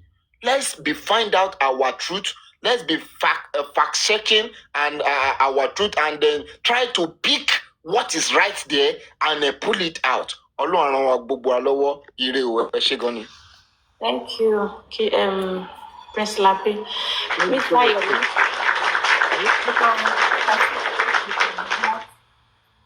Say that again. To what I've said. I said you can add to what I've said. concerning the achievement. Hello, can you hear me? Hello? Hello? Shengbomi. Hello? I can't hear you. Can you hear me? I can hear you now. Yes, I said you can add to what I've said. Yeah. First and foremost, let me thank you for... I've appreciated you in the comment section, but I waited for Prince Labi to speak before I... So thank you for the wonderful chronicle. That's a very good reportage of the exploit of the NGO on the foundation on the journey so far. And even if you think you missed some, you have been able to capture a large, you've ticked so many boxes, so you're good. Thank you so much for the wonderful eulogy and chronicle. I want to believe all this cannot be possible without the public. Our public now, we only have a platform and we have a readiness and commitment. So the public have the bigger and the better kudos, because all those things that are itemized, in spite of the bashing and the defamation and blackmail, using accountability and all of that, the public, those that understand what we are doing and are seeing the sequence of results, they never stop supporting us, because they know that if we are not being distracted, ambushed, and no saboteurs and competition, would have delivered long time ago, because the personality is there to pursue the case. The platform is well structured, and the only thing they might feel like, okay, we don't have the kind of social media prominence that can make that noise that is expected, but with our personality and the little social media influence that we have, we would have achieved the result, because it doesn't necessarily have to be Mohbad's case is already a national case, and not one person can give it the kind of publicity it already has. The continuation is maybe we'll need more noise to make it come live. But when the first noise broke out, is the conglomeration of voices, and it's what we established here. So anywhere you speak Mohbad's case, everybody know about it. And so I want to say thank you for that wonderful chronicle and sequence of events that you reported. I am grateful. Prince Labi too, I have to say thank you for that wonderful words. And the only thing I can just say that in all of this, in words, in action, we must have done one or two things wrongly. When I've stepped on toes, whoever it's right for them to know that we are doing all this thing under serious pressure. So, she mistake now become, she or so become. The no malice was intended, but with social media is witchcraft. I'll come look positive witchcraft side of it. I mean the negative side of it, So I always tell people that case to listen. Social media is witchcraft. You can spread an information via social media to 100% correct, and people will follow it. And then the public will be looking like we made a mistake. All that that people are getting wiser, and they now realize that fine. Anything about social media is public perception, and anybody can. But you see, àwọn kan ti wá tẹ̀ bàtí ọ̀rọ̀ tó bá ṣẹlẹ̀ nínú wọn tó yẹ kí next neighbor tiẹ̀ gbọ́ nínú ilé face me and face you. Wàá rí pé gbogbo villages àti town àti cities ló máa gbọ́. And at the end of it, wọ́n máa yanjú ẹ̀. Kò ní tún kọjá yàrá yẹn nìkan. Then why did everybody get to hear about it? Well, anybody, wọ́n kàn dá nǹkan gùn on social media. And on the issue of accountability, I am 101% in support of accountability. There is no way you'll be representing the public and the public will be funding or voluntarily donating to an NGO and you won't want to give accounts. You must give accounts. Donate to those NGO, money. So I'm reason láti máa parọ́. Okay, I'm tún máa jara mi lólè. So these people were not trying to tell people. They might also pay Kenny give account. They might funny date on a good day. Katole sọ fún yàn pé come and give accountability. Go to airport if she can't have stoop low. You will give me a date to come and give account of what is being sent. And any ajoko, akpadalosi document, as said we hope. Then, but at the end of the day, could she make a sense for an NGO to do that and be rubbishing what NGOs do like that? What I thought is that people are voluntarily donating. But I mean, they are not seeing it as voluntary donation. They are seeing it as a weapon. Just because they want you to look like you are working for them. And if it was for them,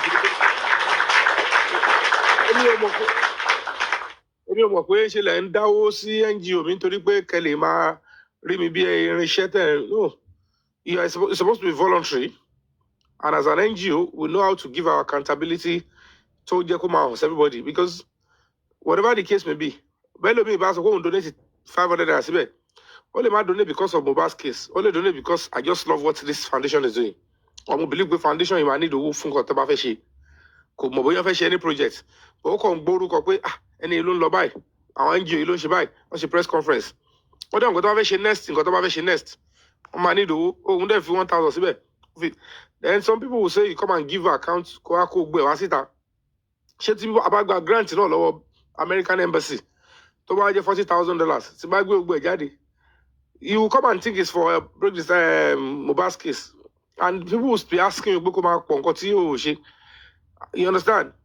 And it's quite, it's quite funny how people were expecting you to go that route. So being ashamed that I don't pay attention to that is not because I'm ignoring people or but you can't say because you want to satisfy some few people with a very, dirty motive or, koala bar unti otuwal koto daye to mawa to ba to law wa ba ogbo eje and they do not start using you as a study case. She be break the silence. No, she go wa she be to ba ra cement to ra patakupa to ra wo ma so fun ambi. And they will think it's a normal procedure. Because social media, they just want you to do an example. And the fact that people cut and paste, knowing fully well that we have so many opposition here. So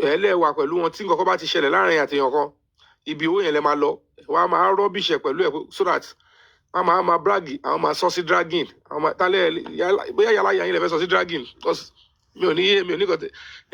dragging. About dragging because I don't see most of those stuff. How can I be doing something good? It's beyond social media fracas.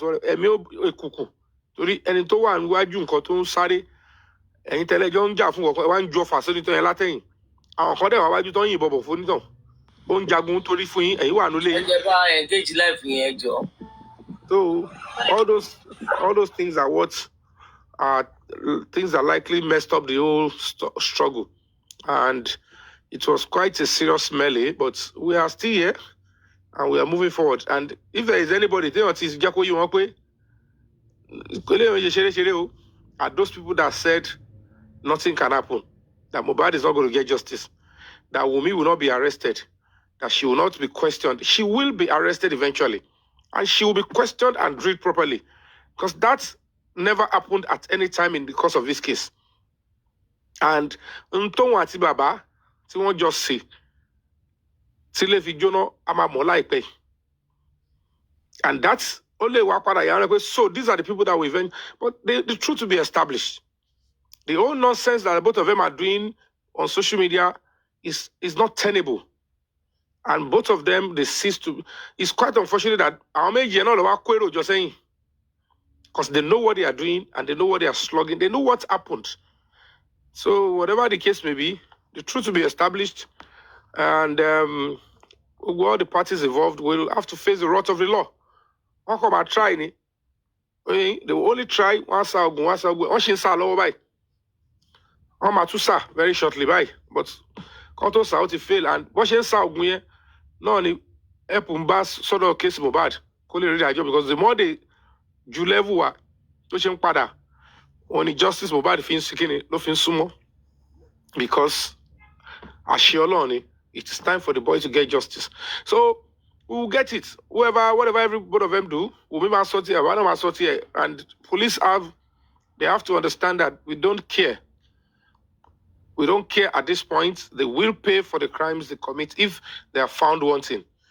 And we know what we are seeing. We know what we have seen. We know what we investigated as a human rights organization. And we are not here to patch or to cover up anybody. Mohbad is the only victim here, and Mohbad is the only one that deserves justice. And he will get it. He will get it. So, thank you so much. Thank you.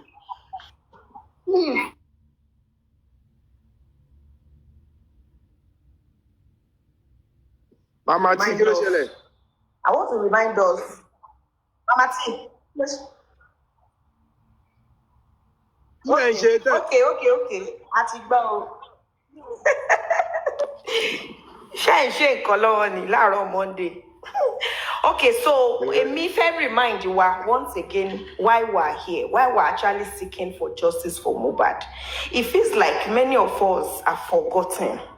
One can feel pé ìkànnì wa pé a can victimize.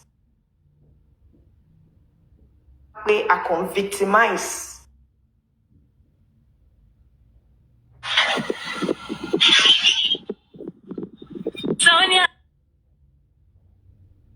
stand up.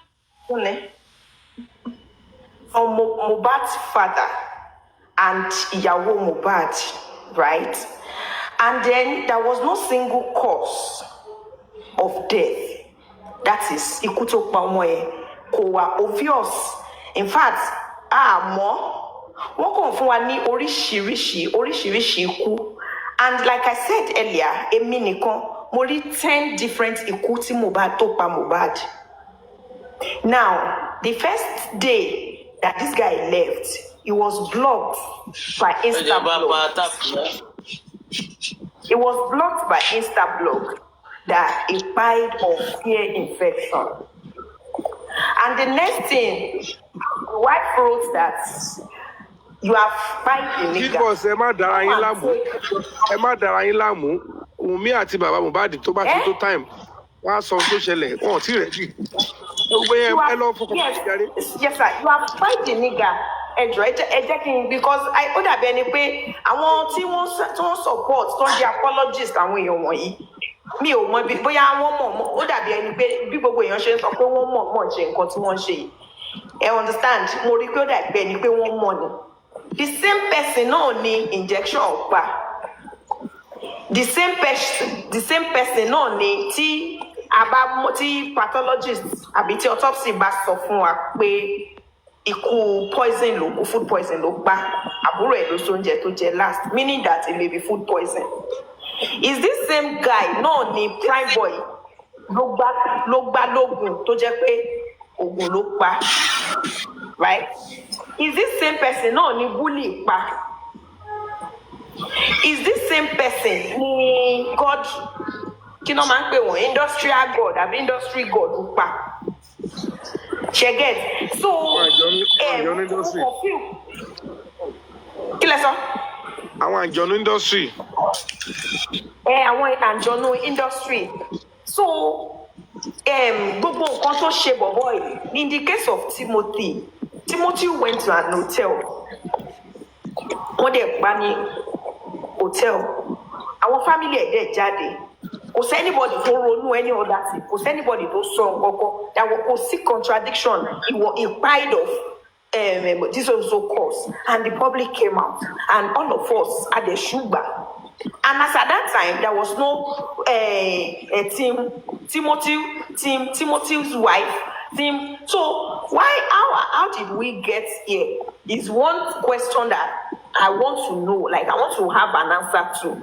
How did we get here? Despite the fact that we have seen like 10 different causes of one person's death, right?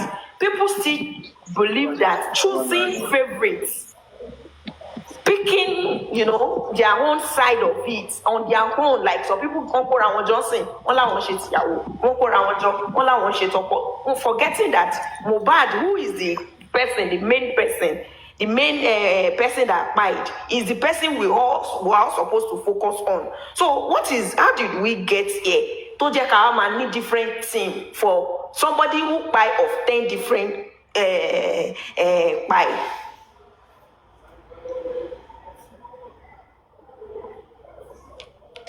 Mr. Yomi, and iṣẹ́ get nǹkan tí mò ń sọ. I got you.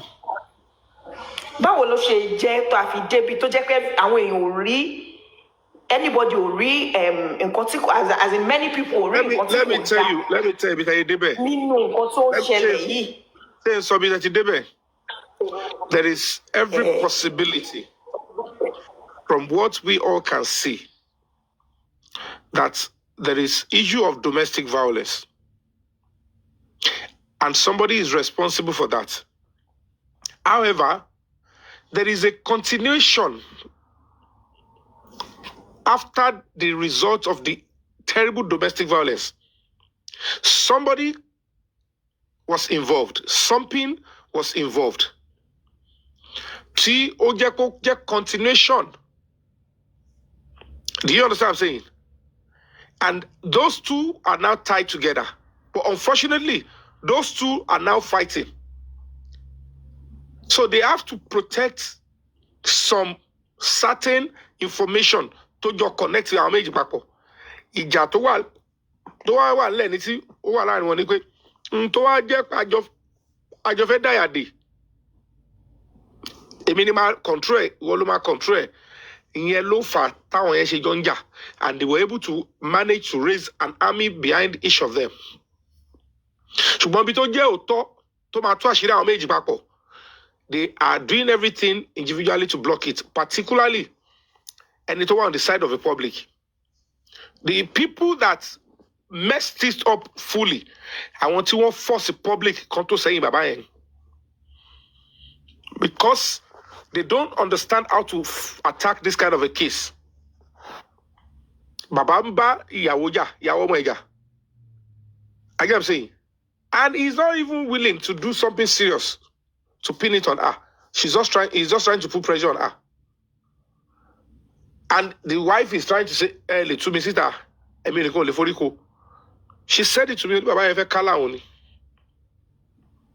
So at the end of the day, àwọn kan ni wọ́n gbéṣẹ́ fún ibi tẹ́tí bára yín bẹ́ẹ̀ ni pé everybody is acting like they are an authority to decide on the next course of action with social media. Kò ṣe gbogbo kéèsì ló ń fi ẹnu rojọ́ lórí social media. Most of our nǹkan tí even kọ́lọ̀ dáí jì mí, most of our nǹkan tí very dark man gan fẹnu ṣe lórí social media only there sí kó máa face court cases. Bó ṣe ń lo ẹ̀wọ̀n ló ń lọ sí court ló ń lọ gbẹ̀ tó ń press charges against them. Because the real stuff tó bá dé offline ló máa wọ̀ pé mo lè rojọ́ ẹnu mi mú mo ní nọ́mbà kan ló fi ń ṣe case. You get into that court and you might be sentenced to jail. We have to be very meticulous when it comes to fundamental human rights. You must be able to, if automatically assert, he will assert, you must be willing to prove. Ogbo. Because orúkọ òjijì máa fẹ́ wá. Mo dárúkọ ọba, mo pè dárẹ́tì, mo show pé mo gbóyà. That's not bravery. Ìgbóyà òdì ni. You will be facing court cases. You know how long you'll be on a case. You pay lawyers every day to buy lossy court. When it comes to witnesses, you pay some witnesses. So you must be careful. Need direct evidence. Don't prove to know if what you are ready to give out is a guess. But when it comes to this, look at it now. 99.9% àwọn tó wà lẹ́yìn Wùmí, except few of them, only few of them lórí ẹ̀ pé débẹ̀ láti wá ẹ̀tẹ̀dó náà. Kígẹ̀ bá tẹ̀sọ̀ pé òun ò pa ọkọ ẹ̀. But you have some questionable characters here. You are accessory after the fact. Majority wọn ló mọ meaning accessory after the fact. Tó bá yẹ kó wọ́n fàyè lẹ̀ pé kó arrest Wùmí officially, drill ẹ̀ bó ṣe kó drill. Wọ́n á realize pé she's done something terrible and she needs to be held for something. Etí odò wọn gbà tí corona inquest sọ pé we are indicting you. You cannot tell us. Oh, yeah, kò gbọ́kọ̀ yẹ kó lọ gbọ́dọ̀ fún hospital. Oni kò like hospital. And it told the party severally. He personally said, òun tọ́jú ara òun ti lọ hospital. Òun fúnra ẹ̀ tuntun wá gbàgbé pé nínú ọ̀rọ̀ ẹ̀ tó máa sọ ní gbogbo àti òun fi lóyún antinata ó ń tẹ̀lé òun lọ sí hospital léraléra ni èwo ló fẹ́ ka mú bẹ́ẹ̀ ṣé ó like hospital àbí kò like ẹ̀ but she keeps shooting herself in the leg you know she did something èèyàn dé ní láti máa tọ́ rẹ̀ driver said tábà tẹ̀wá dúró sí gbogbo nǹkan driver ní wọ́n jà títí tó fi wọnú ilé òun tún wọ́n nù ọ́ pé ẹ má lọ continue ìjà yìí o ó ní ohun tó ṣe àti ohun tó sọ tó bá jẹ́ òun lòun máa nà ọ́ pa ni that's to tell you she was extremely violent. Now, you got inside, credible information was coming from somebody. Wọ́n ní ọjà tó fi tì tó fi larí mọ́lẹ̀. Ẹni tó sọ kò charge sí court. Kò ṣe anything. Èmi ló ń bọ́ sí TV tó lọ ń castigate. You will now see that there is misplaced priority. And you see all these terrible sick people tó ń sọ. Ẹ tiẹ̀ dúró. Ṣé Yomi tó ń pọ̀ sí kéèsì tó máa sọ dàbẹ́ ni tó bá yẹ kó wọ́n parọ́ mọ́ ẹ bẹ́ẹ̀ tó parọ́ mọ́ ẹ tó sọ síta tó dúró pé òun lòún ṣe ló máa bú. She was so calm and quiet on the Damola. Bó ti yẹ kó fẹ́ ó ń parọ́ pé Damola yẹn ló sọ. Ó ní wọ́n ló ti odindi èèyàn tí gbogbo ayé jáde pé wọ́n ló pa. Ó ní òtí tó fi larí mọ́lẹ̀. Let's assume pé Damola ló kọ́. Pẹ̀lú lọ́ọ̀yà tó dàbí jí àmáìnà yẹn. Àwọn lọ́ọ̀yà elégbọn. So wọ́n rí court case láti lọ ṣe. Ìpè how can you defame our client? Bó ṣe kọ́ yẹn lásán they can go after and lynch her up. But because they know the real truth. So at the end of the day, wọ́n kóra àwọn sẹ́yìn ìròyìn ọ̀bẹ yẹn pé ṣé gbogbo ẹ̀ náà ló wá fún ajáre ni? Wọ́n léèyàn gidi, wọ́n láṣọ gidi lórí kan, wọ́n léèyàn gidi tọ́ wọn. Ẹsẹ̀ ẹ̀dùn náà, ìwọ kan ló mú doctor report sílẹ̀. Ìwọ kan ló ní ògbọ́kọ ẹ lọ hospital. Ìwọ kan ló lọ́jà àwọn mẹ́ta kan jáde lágo mẹ́ta lọ wá pharmacy. And you are the wife. Ṣòro bí nítorí pé o jẹ́ ìyàwó ò ní right láti wà. You have to give account of your husband's safety too. Ṣọkùnrin kan ló pro any marriage Kẹ́mi àti kidboys káfẹ́ránsì mo ṣe bá protect ẹ ó sì kí o mo gbọ́dọ̀ give account anything tó bá ṣe I must be able to give account the same thing with me kò sí pé àwọn tó ló jẹ́ obìnrin tí anything bá ṣe mí she will be held responsible ọmọ àwọn kọ́bìnrin lọ́wọ́ tó bá ti dọ́dọ̀ pé obìnrin ṣe nǹkan fọ́kùnrin àgbọ̀ ọmọ àbẹ̀rẹ̀ gender. Wọ́n máa wá widows shaming àbí kí ló ń pò àwọn title wèrè tọ́wọ́ máa sá sẹ́yìn ẹ̀ victim widow shaming àbí kí ní kan. But at the end of it, ẹ jẹ́ kọ́sọ́kọ́kùnrin ló pọ̀ obìnrin wá ní ẹmọjọ́ tó máa ti máa lù ní tígẹ̀ ti máa kására. Ẹ̀wọ̀n ní làkà ọkọ̀ fèsì náà ṣí nìyẹn wọ́n ti ṣàṣì girimọ́ngiri.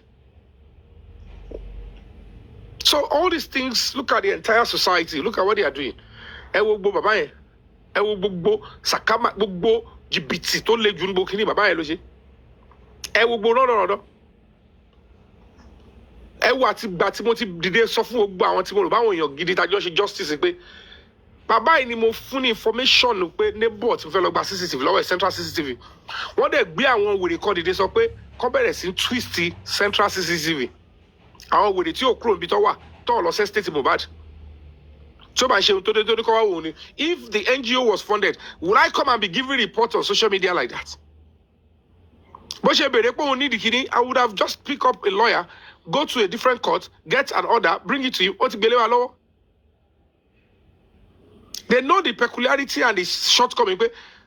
Number one, me if I show me move back glory. Number two, come on, it kept about the NGO was not funded.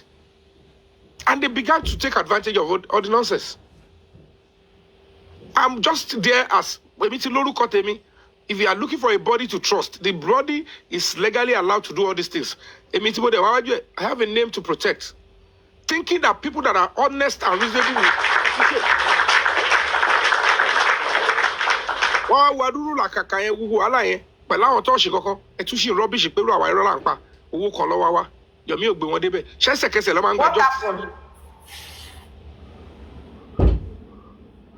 ṣẹ́sẹ̀kẹsẹ̀ lọ́rùn gbọ́ngbà justice ni ṣé owó kéèsì lọ́bìlì pé tẹ̀yẹ̀ máa pa lórí social media bó ṣe máa yanjú nìyẹn. It doesn't work that way. So the public share a burden of. ẹja gbé coins Uncle Yomi dey 1,000 now. And then for all coins the burden of proof is on the public. Public náà ló kọ́kọ́ tẹ̀lé pull out àti narrative àwọn people tó wà nílé family wọ́n tọ gbogbo public lọ àwọn díẹ̀ tó tún ṣẹ́kù tó tún já ẹ tún sì tẹ̀lé wọ́n tún gbọ́ wọn láti lè dà wọ́n tún pín ẹ tún tẹ̀lé wọn lẹ́ẹ̀kọ̀ọ̀kan. Wọ́n sọ̀rọ̀ pé wọ́n èèyàn kú wọ́n pa èèyàn ẹ̀ ń sọ̀rọ̀ ṣé èèyàn kan lọ́mọ ẹ kú ni ṣé èèyàn kan ìyẹn là ń bá yín sọ́ńbì. Tó gba àwọn ìyá kíyà àwọn ìyá jọ́wọ́rọ̀ tó ń tiẹ̀ mọ ọ́n ṣe serious case wọ́n máa gbé sentiment wá ṣẹ́yìn kiri kan lọ́mọ ẹ kú ta ló bá yín sọ human being ló kú. Níbo òfin sọ pé tí ìyá bá pọ̀ ọmọ ẹ̀ kọ́ bá ràn yà lọ sẹ́wọ̀n ni àbófin sọ pé tí ọmọ bá pa bàbá ẹ̀ kọ́mọ yẹn má lọ sẹ́wọ̀n. Ó dọ́dọ̀ tí yín bí sí story lẹ́bẹ̀rẹ̀ sí mú wá. Yomi Fabiyi instead to see an NGO that is balanced and is going to pursue the truth. Ta ló pa Mohbad Lawa. Kí ló kọ́ mi pé bóyá bàbá kan ni. Gbogbo anybody ni suspect. We are representing the public. Ẹ fi gbogbo yẹn, ẹ fi ṣe rọ́dọ̀rọ̀dọ̀ yẹn, ẹ fi kóbá. Ẹ̀yin náà láti accept pé àwa náà à ń ṣe justice fighter ẹjọ́ la kàn ń rò sentiment la fi ba kéèsì jẹ́. The more you put the sentiment, the more you give the baba and the girl power. And they enjoyed it.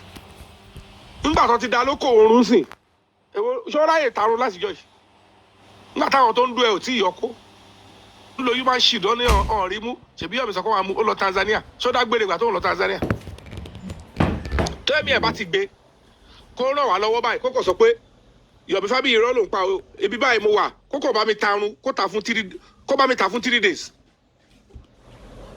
kó wá wo kọ́sọ́mà tó máa rí. Kókò sọ pé ẹkọ àwọn wèrè tó ń tẹ̀lé kó jókòó ti ṣọ́ọ̀bù bẹ́ẹ̀ òun wà ṣọ́ọ̀bù òun tarun kò sí nǹkan tó máa ṣẹlẹ̀ kó wá mọ̀ bóyá Ọlọ́run kọlà àbí kò kọlà. It's pure nonsense they are doing but the public keep energizing this stuff and àwọn people wọn fẹ́ gba ẹ̀bí wọn pé a ti fi ìwà wara a ti fi ba nǹkan gidi jẹ́ and before you know it wọ́n tún wá ní kí ẹ máa lọ tó síbi tí ẹ mọ̀ kó wọ́n mọ̀ pé kò sí release ọ̀nà ọ̀bẹ everybody is playing a part. But we have to be honest to an extent. I don't want anybody to like me. Like me, Fukini. Like me. Let me just do right by your side. You need to make well. Anybody like him? And to my like him, to my dislike me, Lola. And to my like, to my possible me, Lola. Mini como lawyer, Sirami. I tell you, Tolon Banyo, 100% lawyer. Kini ma sorry, anybody.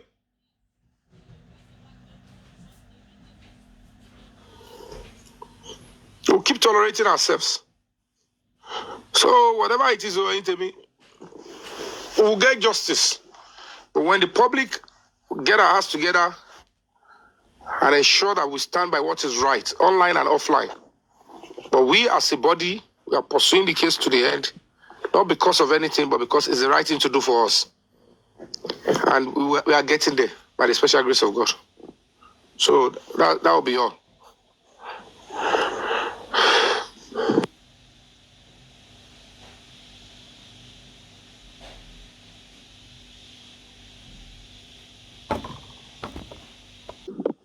What is so thank you? Wá ṣe tí ń sùn ní látẹ̀kàn ti expect kẹ́ pàtẹ́wọ́ pé at least. Mo kí ni nẹ́tíwọ̀kì yẹn ní nẹ́tíwọ̀kì mi ní mi sùn. Mọ́mí congratulations, God bless you, mọ́mí. God bless you, ma. Tí nẹ́tíwọ̀kì yìí bá rí báyìí, mọ́mí mohunjola Olúwa. Ó tiẹ̀ bẹ́tà, ṣọ́ọ̀bù bẹ́tà, ilé ló wọ́ọ̀sì ọ̀gùn Yomi. Ilé yẹn ló wọ́ọ̀sì. Ẹni sùúrù, ìgbà tẹ́ bá ń pẹ́ kẹ́ tó react báyìí. So now they man come. Ọwọ́ Ọlọ́run ló wà mí ìfẹ́ tètè kọ́ mu. Dádì Yakob àwọn ọ̀wá ìpè lọ́dún báwọn ṣe wàhálà tó. Kẹ́ tó pẹ́ kẹ́ tó sọ pé yéèṣì ó pẹ́. Wọ́n á ní láti gbà wo. Ló ṣe yéèṣì ẹ bọ̀ kó má lọ máa fàjà. Ẹ jẹ́ kí nẹ́tíwọ̀kì máa gbó dáadáa o. Nẹ́tíwọ̀kì yẹn jà yọ̀ pé. Nẹ́tíwọ̀kì yóò pè rárá. Ẹ lọ wá nǹkan ṣe sí nẹ́tíwọ̀kì yìí.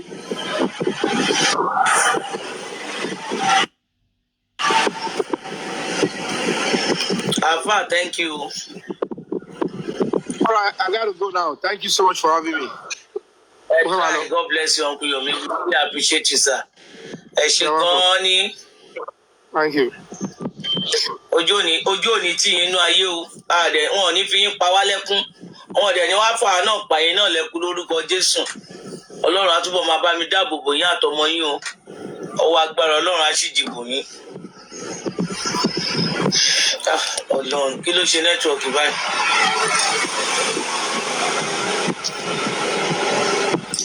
Wetin kan do nẹ́tíwọ̀kì o. Omi ayélálá kò lè ó dà lè mú wọ́n lè mú. Ìtàn ìfẹ́ mi wọ́n lè mú omi ayélálá. Wọ́n lè mú omi ayélálá. Ẹ jẹ́ ká sáré gbọ́ music now.